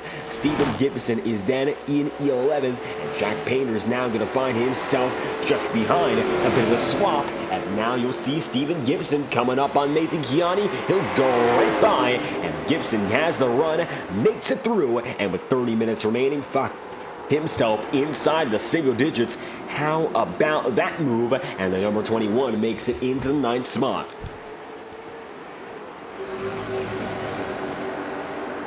And looking further ahead, looks like Joshua Chin making a major mistake within the most recent lap. Taking a look 50 seconds back to find out, from second on the order to now the 4th spot, going wide in the chicane, having to let Harry Grindell go. And then immediately thereafter, Trippin Davis trying to get by him, and it looks like he will, taking it down through the straightaway here at the start of this line. He has the momentum, makes it through, and it looks like for Joshua Chin, no protection, as Trippin Davis going to make it down to the bottom, lunging low very late, and nothing you can do in that scenario. No way to block. Joshua gonna get moved by, and Triffin Davis takes that final spot on the podium. Big move there, but even bigger for Harry Grindell. Grindell now gonna find himself in second in this race. multiple positions ahead of his championship rival in Zach Knowles, and that might be enough to make a gap even bigger in the race and even smaller in the points. It could be dead even the way things are going, more and more likely, and Grindel running a very good race, just enough to be in the picture looking for the championship at Martinsville in just 1 week's time.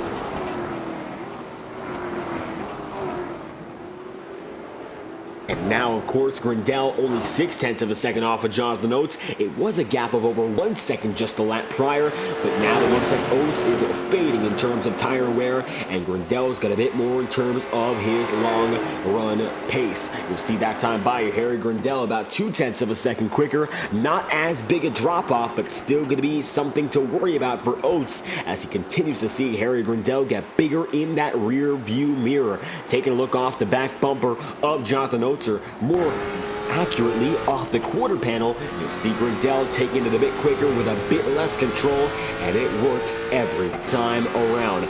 Coming down through the sweeping portion of the circuit up to the big incline, it's going to be Oates up in front.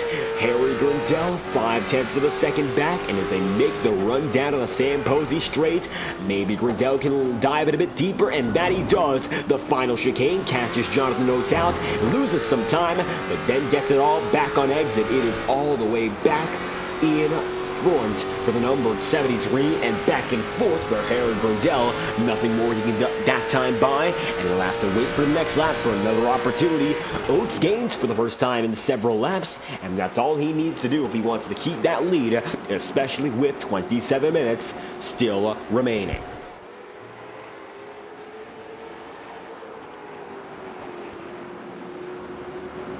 Still going to be a very nice battle up in front here, but nothing side by side just yet. Some drivers preferring to keep it calm, but others in the back, not so much. You'll see some other battles going to be very close here. Nolan Sanford and Joe Armstrong, they were almost bumper to bumper. Paul Mikolajczak there too, and it looks like Paul going to be a third in a four-man battle in the final big pack. Only two retirees being Cole Fralick and Wesley Person. Mo Perry set to retire before the race is concluded, but with that being said, there's still a lot more to battle for even in the back. You can see a big wiggle there. That's from Ruby Estes, and she'll almost go around, stay right there behind Josh Stoltz, and keep battling on another lap. Very close to going around there, but even in the back of the pack, you're on the edge of your seat trying to push to the limit. Right now, it looks like Ruby finds that limit and goes a bit overboard, but nothing, of course, comes of it. No harm, no foul, and she'll keep on going, chasing down Josh Stoltz as they make it by to yet another lap. Jonathan Oates going to lead the way even still, and you'll see the final man of the battle still is Joshua Chin. Third is Trippin Davis, and second is Harry Grindel. Coming through this time by 0.4 of a second separate your top two. 1 second separates your top four. Another change in the way Jonathan Oates goes through that chicane, and that is all the difference for Harry Grindel this time. Grindel is going to be quicker and now has the momentum to power down and get to the of course, front of the field. Straight away, it's going to be for Grindel. 0.3 of a second as Zach Knowles and Jack Lauer have trouble. Looks like they're both going to wiggle and keep it going. Big time save for the both of them, and it looks like just like that, nothing comes of it. No caution, and the green will stay out.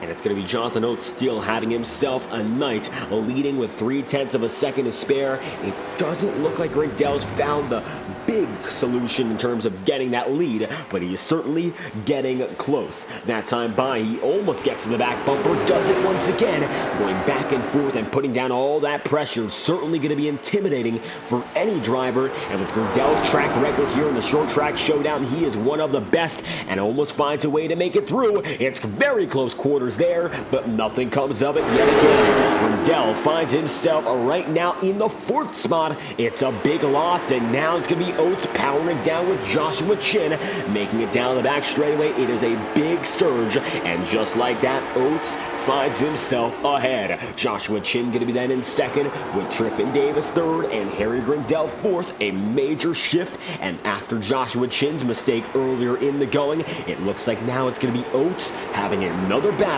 with your pole sitter.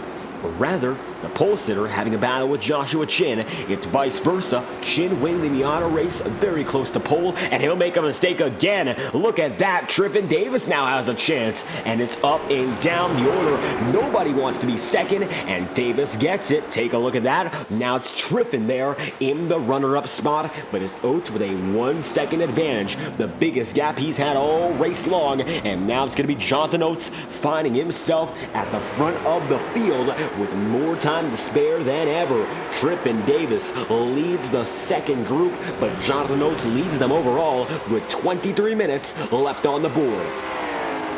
As we would usually do with 22 laps to go, it's going to be for 22 minutes to go here on FTN. We're going to crank it up courtesy of Track Cams for Gormans, the best camera solution for all your iRacing needs. If you're a photographer, a broadcaster, or anything in between, be sure to check out Track Cams for Gormans at our Facebook page or go to trackcams22.com as we're set to crank it up uninterrupted on FTN, courtesy of Track Cams for Gormans and trackcams22.com. Let's get it loud with 22 minutes remaining on the board.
As it stands, only 19 minutes remain on the board for all drivers involved in this lead battle, namely Jonathan Oates. Oates still finds himself up in front, and while Harry Grindell and Trippin Davis have slowly but surely gotten away from the leaders in the wrong direction, it is still Oates out in front with some command. Joshua Chin still going to be on the back bumper too. They're working with each other first and second, getting away from everyone else in the pack. It is going to be 0.3 of a second separating your leading two as they make it around yet again the final chicane onto the Sam Posey straightaway. They have been fantastic all race along, and they're looking to finish it off in good style, as it looks like now the number 73 takes it down to the stripe. Joshua Chin is there in second. It's a 1-2 pair as they make it through turns 1 and 2, and that's the way it's been for a considerable amount of time here. They're working each other very well each and off every corner, and it looks like that consistency continues to be their key to success. Making around time after time, nobody as quick, and Oates gonna take it down the stripe yet again, hoping to be the leader. But after Joshua Chin made several mistakes, we were surprised he'd even be in this position. He's been quick enough to make these mistakes and come right back up to the front of the field, now finding himself in the runner-up spot yet again. First it was Harry Grindell that took it away from him, then it was Harry Grindell who took that spot right back, and now it looks like after Trippin Davis was able to get through for the second position, it's going to be once again Joshua Chin chasing down the line. Going to be now a total of 17 minutes and 30 seconds left. Oates still leads, and Joshua Chin is still there in the second position. Top two remain oh so close to one another. And it looks like now it's going to be the number 73 just barely ahead. As we look at a few other battles, Jack Painter now coming up on championship leader Zach Knowles, and this is exactly what he does not want to see in that triple-digit thread. For Zach Knowles, he cannot afford to lose any more positions, and it looks like right now it is going to be Jack Painter oh so close to making it through. For the number 742, 7th place is all he can really afford with Harry Grindell inside the podium, because if Grindell does get anything more, it would really be a dead even fight in the championship standings. Looking at it being level when they go into Martinsville, it's only an 8-point deficit for Grindell, and the way things are looking, it might just be in his advantage as Zach Knowles drops another position and now finds himself in the 8th spot with 16 minutes remaining. He'd love to get back in front of Jack, of course, Painter, and it looks like Jack's got that spot, and he is not trying to give it back. Just like that, Painter makes it through, and your championship leader coming into the night is in some trouble, and maybe a little more you can do with later in the race just ahead of us, but it looks like now some desperation setting in as Zach Knowles tries to run it back and get up to Jack Painter in a moment's notice. And desperation out in front as we look back at that lead battle here. Joshua Chin and Jonathan Oates still going at it. They are the closest pair on the track of any two drivers. Unbelievable the way it's gone between these two. Nobody else with the amount of pace all throughout the night. And as they come around, Joshua Chin makes a bit of a mistake but keeps it going. Not the smoothest exit of the chicane, but all the same, he'll be right there coming out of the straightaway in the exact same spot. Second place is held right now by 3 seconds, make it 4 seconds, as Grindell is in third, Trippin Davis is then in fourth, and Steven Gibson is in fifth. Even though they're separate by such a large amount of time, positions are positions. If you can maintain the podium, it doesn't matter how far away you are from the top two, you can of course be there in third and keep it that way till the end. Of course, that's the goal for Grindell, but I don't know if he can do that just yet. Steven Gibson goes off the track and goes off big. Huge loss of time for Gibson as he tries to get back on the move here. We'll take an instant replay and find out how he lost this time. And now getting back in the 6th spot, looking like he lost 1 spot there as we take our instant replay. Just goes a bit too wide and gonna lose the apex. Steers Duringe is the only driver that gets around. Just like that, Steven Gibson, you'll lose big time there and finds himself very far off the course. Does get it out in front of Jack Painter and surprisingly makes it by. I'm not sure if Painter's going to be happy about that one, but Gibson recovers and finds himself now in 6th. Despite the major loss in time, he's going to find himself just outside the top 5 and swerve down low, trying to keep himself away from the draft of Jack Painter. Does work for now, but it looks like up in front, Isaac Johnson going to go around. They're going to get by the Both leaders get through easily, and just like that, 30 laps in. Jonathan Oates leads the way, Joshua Chin there in second, and it's the way it's been all race long. Save for a few laps with Grindell and Trippin Davis involved, these two have been the class of the field, and that's the way it's been every lap around. Looks like Jonathan Oates still has that advantage, not too far behind. There still is Joshua Chin, and the top two come around on the stripe yet again, making it through, making it lap number 31. Only 13 minutes remain for all the drivers, and especially for these leaders. Time running out. Chin knows he's got to make a move sooner than later, and for Jonathan Oates, he wants to keep on defending. He can keep it going, but right now it's going to be definitely even more tricky. And the big thing about the way these guys race at Lime Rock is that front straightaway is absolutely massive. Good enough for any driver to make it around and perhaps use the draft to make a pass. And that's what Joshua Chin right now is doing, backing up his run into the Sam Posey straightaway. Gonna get off of the throttle through the earlier section and use that draft to get right back, not putting as much effort. While Oates has to go 110%, Joshua Chin can lay back a bit further, get the better run off the chicane, and now take a look at how he uses this final straightaway to send the message in Oates' head that he's still there, chasing that win.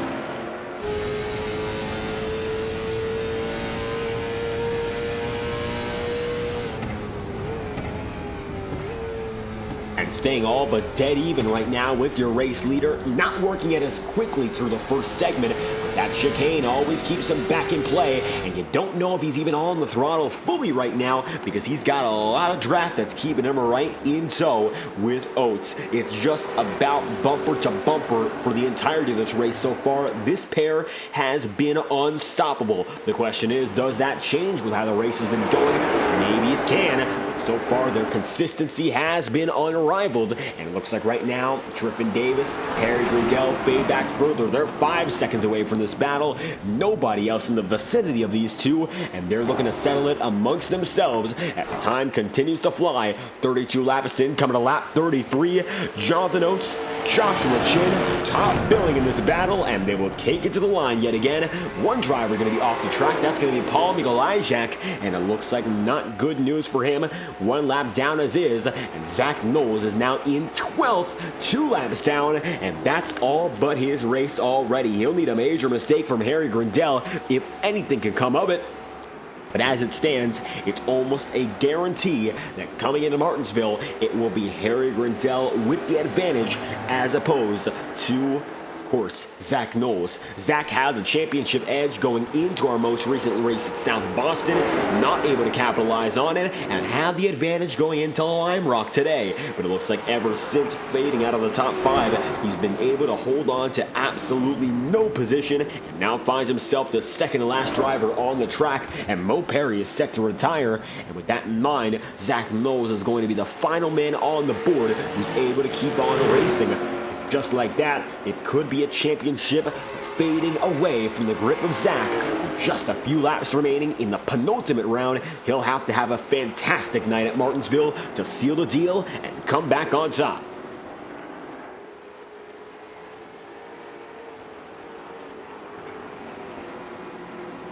Just like that, 34 laps in, 10 minutes remaining. Another fierce battle with Steven Gibson right now and Cirrus Duringe. Cirrus now finds himself in the 5th spot. Steven Gibson is going to be there in 6th. It's a 5, 6, 7 rotation with Jack Painter now the 7th man, and every single one of these drivers is as close as they can be. Slicing and dicing through each and every corner. It looks like it's going to be another good runoff for that number 89, and Cirrus is going to make it through yet again. Steven Gibson going to be in 6th, Jack Painter then in 7th, and Josh Stoltz going to be in 8th. Each and every one of those in this fight keep it going strong. Gibson down to the bottom side. Very nice move for him. And for the man who is 3rd in the championship, how about an underdog run? Maybe there's a chance for the driver of this number 21 to make it into the championship fight.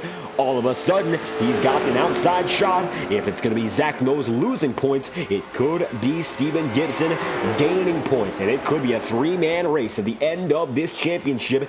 Jack Painter right now is even ahead of Zach Knowles. He is in 7th, but it could come come down to this Steven Gibson and Harry Grindell fighting against Zach Knowles, who's had the championship lead for the good majority of this season. Now, with the single digits left here in Lambrock, that might change.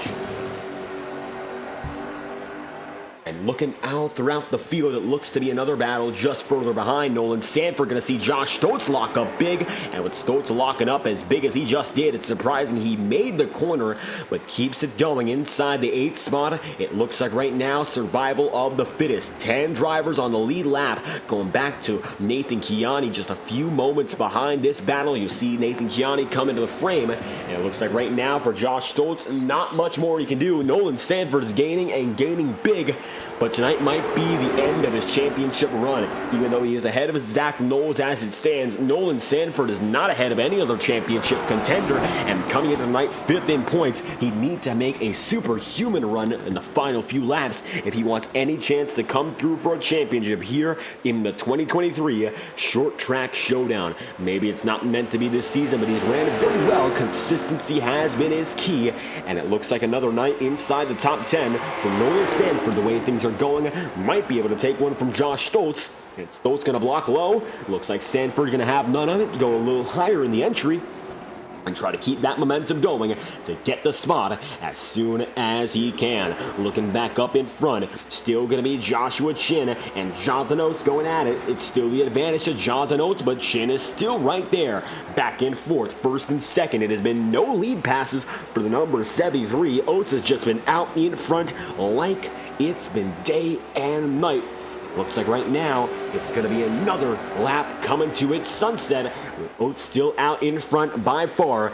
Joshua Chin going to be then in 2nd. Tristan Davis is third. Harry Grindell 4th. And Steven Gibson there in 5th. 6th man on the order is going to be Jack Painter. And 7th is Cyrus Turinge. And it looks like right now, no major changes all throughout the field. The most intense battle remains up in front. Take a look on board one more time with Joshua Chin as we take a look within the cockpit.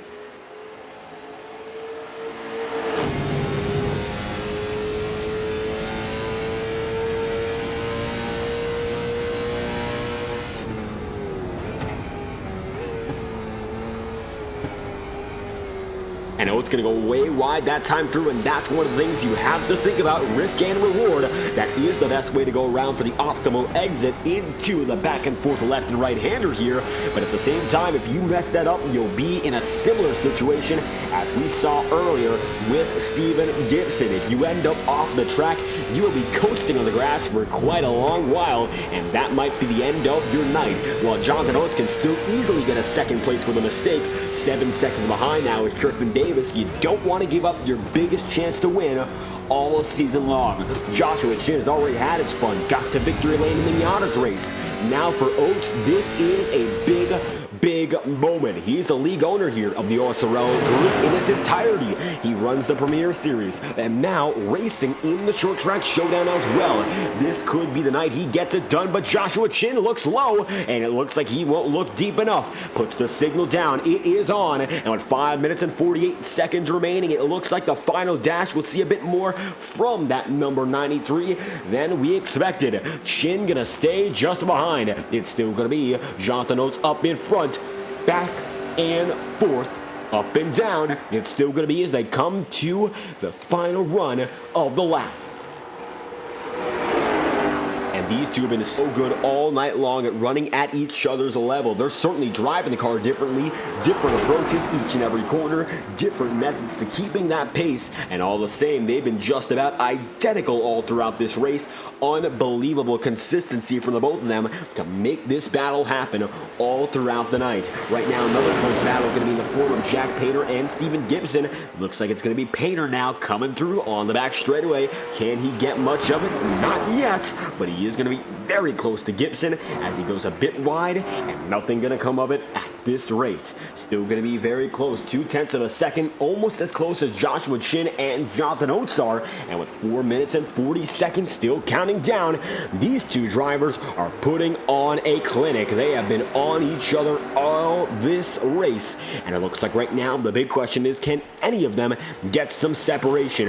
It has been fantastic action from every single one of those up at the front of the field, but these two have been on a different playing field all throughout. It's like nobody else is around them. And now, with only a few minutes remaining, only a few laps remaining, we'll see who can seal the deal and come home a race winner as lap 40 is due to conclude. And it's going to be a big wiggle for Jonathan Oates. Oates is going to be in the grass, and he's going to spin. It's all over, and the number 73, Jonathan Oates, is going to go around, and his biggest chance at victory fades away with one slight mistake.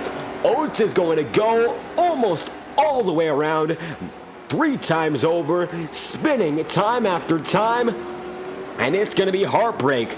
Jonathan Oates fades out of winning contention. No caution is thrown. He's back on the way. Huge loss. And just like that, you'll see him spinning once again.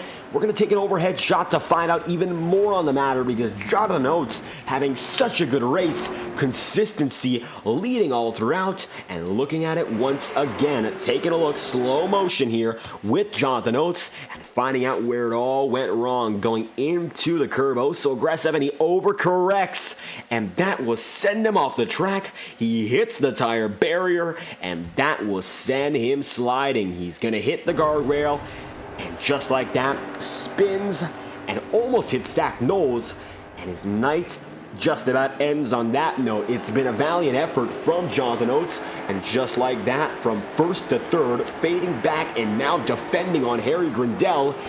Huge race for Jonathan Oates all the same, but it looks like the victory, he might not be able to get it. Joshua Chin now leads by a resounding margin of 8 seconds. Jonathan Oates still has third, and Trippin Davis has second, but it looks like now it's going to be a walk away for the win.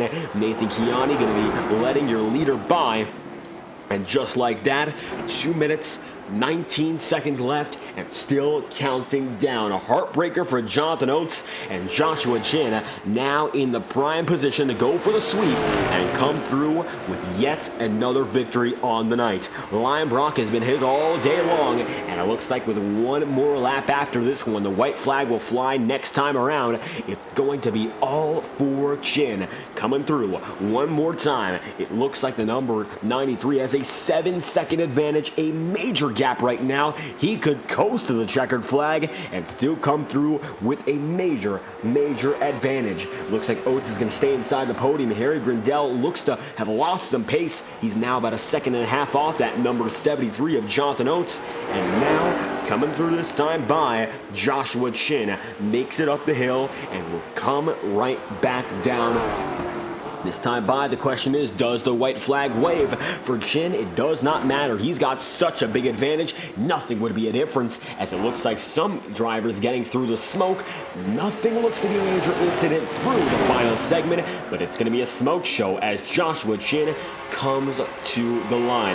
1 minute and 6 seconds remaining. That time by, the white flag is not appearing to be in the air. We'll take another look here with Harry Grindell coming by, and that looks to be the case. White flag will wave next time by, and the race is not over. Grindell makes it by. He's 4th on the order. Jack Painter is now in 5th, 11 seconds behind. Joshua Chin keeps it up in front. Triffin Davis there in 2nd is right behind, 8 seconds back. And Jonathan Oates is now going to be 3rd in sole possession of the final podium spot. The top 5 rounded out by Harry Grindell and Jack Painter. And right now, 30 seconds left on the board. Next lap will be the final lap here in Lime Rock. No matter what, the Can-Am Challenge has been exciting, and we've seen a lot of leading action. The battle was ferocious between Oates and, of course, Chin, but as they come around this time by, it looks to be done and done. Joshua Chin gonna take it down to the white flag this time by. This is the final lap for your race leader. Rest of the field coming by as well. You'll see Oates in 3rd, right behind, of course, Trippin Davis.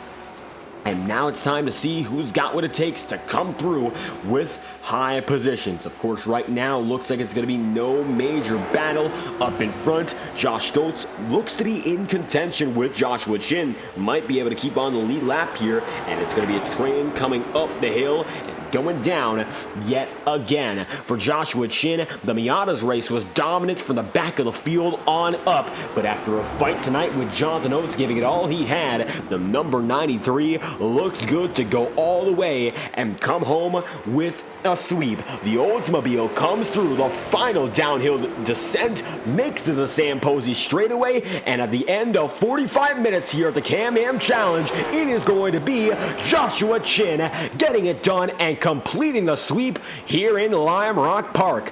Big win for Joshua Chin. Driving Davis comes home second and third after a big moment with just 5 laps to go. Oates ends his day in third. Chin gets it done and will come home a winner here in Lime Rock.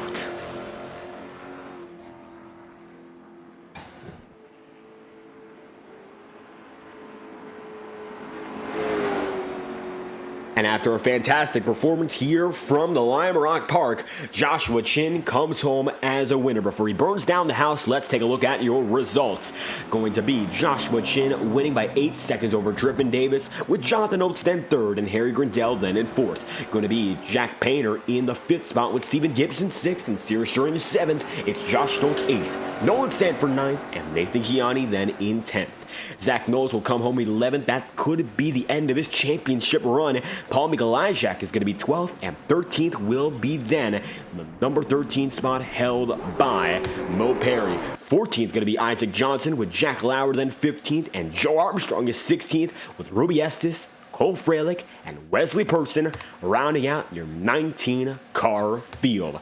Now, after 2 dominating races, it's going to be Joshua Chin burning down the house.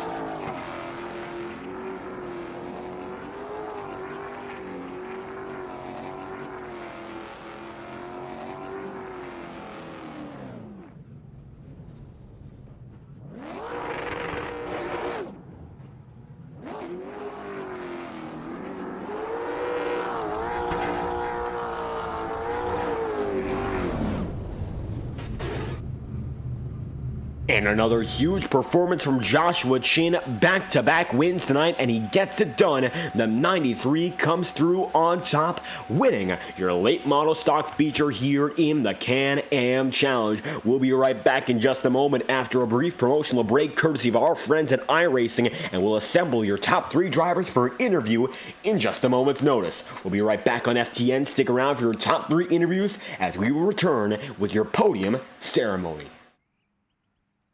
Racing isn't easy, but experiencing it is. iRacing puts you in the driver's seat with the industry's leading sim racing game. Drive on laser scan replicas of the greatest racing circuits from around the world. Go head-to-head against other drivers chosen by skill-based matchmaking to ensure competitive racing at every level. Compete across all your favorite series. In officially licensed cars, engineered to deliver the most accurate driving experience possible.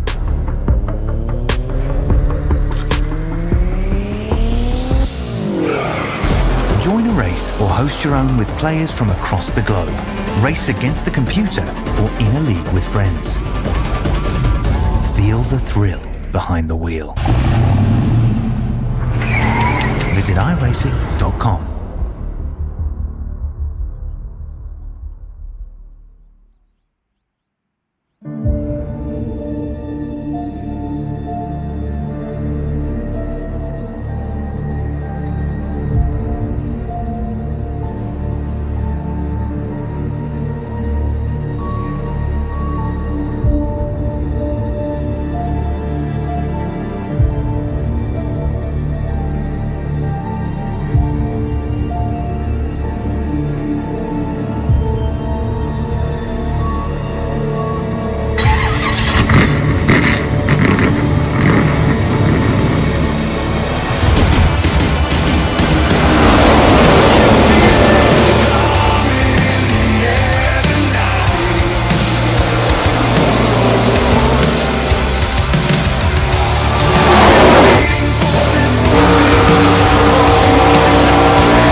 And as we return from a fantastic night here in the Can-Am Challenge at Lime Rock Park, it's a double-header sweep, and Joshua Chin comes through with not one, but two victories here in Lime Rock. Got it done in the Miatas, of course, but the big race, it was a fierce battle all throughout, but in the end, you came through victorious.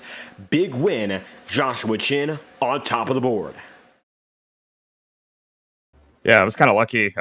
Oates was probably better overall. I think I had a little bit more pace, but he had the pace and spots to kind of hold me off in passing zones, and I was just kind of struggling to get by him. And when he made that mistake, it was the door wide open, but he ran a great race before that, and I definitely think he would have won it before he went off. But overall, good race. Didn't really think I had pace through the mid part, and then kind of got it back and worked out. And it seems like even though it was not a perfect race here, you kept yourself on the track, and that is what matters. Saw you shuffling it, of course, with the top four earlier in the going, but you're able to become the only driver keeping up with Oates in the later stint. How was it keeping yourself sort of in focus, of course, keeping the lead in mind as opposed to getting distracted by all the battling that could have happened with all those drivers still in the mix? It was definitely nice to get a little bit of a window once I got back around Harry and Triffin. I think Oates was kind of trying to control the pace early and not burn off the tires. I definitely felt the tire wear later on, so it was definitely going to work out for him pretty well. But just getting that gap was such a huge thing to just kind of focus down and try and put pressure on him.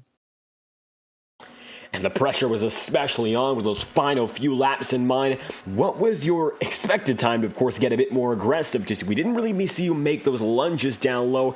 Try to take the spots back immediately. Seems like a lot of patience until the very final moments of the race. Was there any time you expected to go all out? I thought I could maybe get a pass into one, but I had to set it up in the final corner, and I was having difficulty with that. Sometimes I'd be a little bit faster through the chicane, but I couldn't get the run out to really get it set up to the final corner. So I kind of figured it was going to be difficult, and it was going to be turn one, or that was it. I don't think I could really make a pass in any other spots without bumping him out of the way, and I didn't really want to do that to him. And all around, one of the biggest battles we've seen all season long, and one of the best of them. You came home victorious. There's only one more week left before this season is over. And of course, it's going to be at Martinsville. The season finale, you think you can head back to Victory Lane? That'd be nice. Probably race a little bit like a superspeedway in this car, kind of like Wilkesboro did. But should be okay. South Boston was fairly decent. Had top 3 or top 4 pace there. So we'll see. Hopefully get something and get some momentum going into the premier season. And looking to keep the fire on, Joshua Chin comes through with a big sweep tonight in the Can-Am Challenge, winning the Miata and late model stock races back-to-back. Anything more you'd like to add? Just shout out to you guys. Shout out to everyone at OSRL for putting on the league, and hopefully see you guys next week. There we have it, one more week of competition. It's a statement night for Joshua Chin, 2-time winner in the Can-Am Challenge. Thank you for your time. Thank you. As we come through one more time around, we got a final interview on the day. It looks like Triffin Davis is not with us in the interview room. However, for Jonathan Oates, who came through still on the podium, perhaps the biggest race for you all season long, a fantastic effort. Just unfortunately, one little mistake at the end, costing a big chance at the checkered flag. How was it out there tonight at Lime Rock? It was fun. It was fun until I ended up firewall deep in the tire barrier off the last corner. This was a good combo. I had a lot of fun out there. Car felt really planted. Setup felt good. Maybe a little hairy on the long runs. It definitely got so much loose or tight, just the tires felt like they were kind of melting off a little bit, so maybe need to change the setup up next time. But yeah, no, it was fun. Good time. And quite a lot of speed we saw you all throughout. You, Joshua Chin, class of the field. How was it managing, because nobody else seemed to have that pace, especially late in the going? Management-wise, I actually don't think it really mattered what I did. Tires didn't really wear as much as I thought. I was going pretty easy for a lot of the early part of the race, which is why... I don't know if I would have built up a lead either way, but for the most part, I was just kind of hanging back. Managing the race was mostly about just not making mistakes, really. There's not really a lot of runoff at this track, so any small mistake is going to send you a little wide. At the end of the day, I think it just came down to who messed up the least badly, because I think everyone made a mistake out there. Unfortunately, the one mistake I did make cost me the win. So execution is everything when it comes to these races. It's something that you kind of get through experience. I haven't been doing this for that long in the grand scheme of things, only since 2021, so I guess I can cut myself a little bit of a break there. But yeah, when it mattered the most, I messed up, and best guy won. It is what it is, I guess. Still one more chance to execute on the season before we head to the premier racing. It's going to be Martinsville, the season finale. We've seen you run good all season long, putting it together more and more week after week. Is there one more chance at the victory?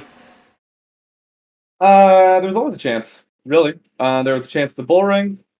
I figured this car a lot out over the past couple of weeks. I guess before this week. I haven't been practicing a lot this week, but I've been doing some fixed setup races in this car.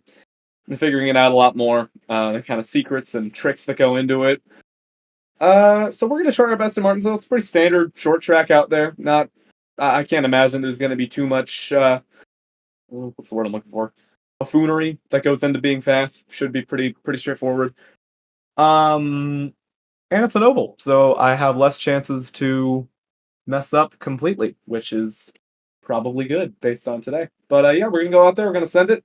Try our best to get a win. It's been quite a while since I've won a league race in really anything, so it's kind of hoping that'd be tonight. Didn't work out. We'll go for it next week. Still chasing that top spot, Jonathan Oates, third on tonight's race here in the Can-Am Challenge, a podium effort, and there's still one more chance to get it done overall. Anything more you'd like to add? Congratulations to Josh Shin. He was faster than me probably all night. I'm going to guess he practiced less than me because I did about 40 laps last night. I think most people just hop into these races. So Josh is obviously an incredibly fast driver, really versatile. He hopped in here and, yeah, he gave everyone a pretty good ass kicking. So, yeah, full props to him. He completely deserved the win. I know sometimes when someone else messes up and that's why you won, it kind of feels a little cheap. But at the end of the day, other guys shouldn't mess up. So Josh did a great job managing everything, ran a perfect race. Congrats to him. And there we have it. Jonathan Oates comes home third in tonight's Can-Am Challenge, the late model stocks, rounding out our podium. Thank you for your time. Thank you. And Oates going to be back on the move, your final driver inside the podium. Trippin Davis comes home second, not available for comment, but at the end of the day, it was all about Joshua Chin coming through with a back-to-back victory streak, winning the Miata Preliminary and the main feature here in the Can-Am Challenge at Lime Rock Park. A big night overall for the number 93, comes through with a race win and an absolutely exciting show all throughout. Fantastic. If you enjoyed this one, be sure to leave a like on the stream and subscribe. What a fantastic showing it was from Chin and Oates, and there's still one more week to get this championship run done. It's going to be Martinsville one more time around. The championship race between Grindell and Zach Knowles is closer than ever. Keep an eye out for that as we come to our final race Friday night, 7:10 Eastern. Next Friday, stay tuned as we wrap up the Short Track Showdown for 2023. Thank you all for watching live on FTN. If you enjoyed this broadcast, once again, be sure to leave a like on the stream and subscribe to the channel. Your support is always greatly appreciated. I've been your host for tonight's broadcast, David Kreutz, and if you want to tune in for another show we've got going on, Saturday night, we'll have the Saturday Night Truck Series, as always, at Dover for 145 miles. That's sure to be another exciting showdown, and we hope to have you there watching alongside the best of the best in the trucks on iRacing. We'll be back for a full schedule next week. The IORA Cup Series returns in triumphant fashion. That's going to be a great one to watch, and we hope to have you all watching it as well, as we say hello to many new faces in Season 4. Alongside our usual schedule of content, the Ignite Series will be off, however. In its place, I'll be on the Schumacher Racing League stream with Andrew Schulte. That's sure to be a fun one, and we hope you'll be there as well. It's going to be another great week on FTN as we kick off our September. Going to thank you all for your time once again. From our studios to your homes, we hope you enjoyed tonight's presentation of the OSRL Short Track Showdown, and we hope you have a great night. Thank you all for tuning in, and we hope to see you live once again on FTN.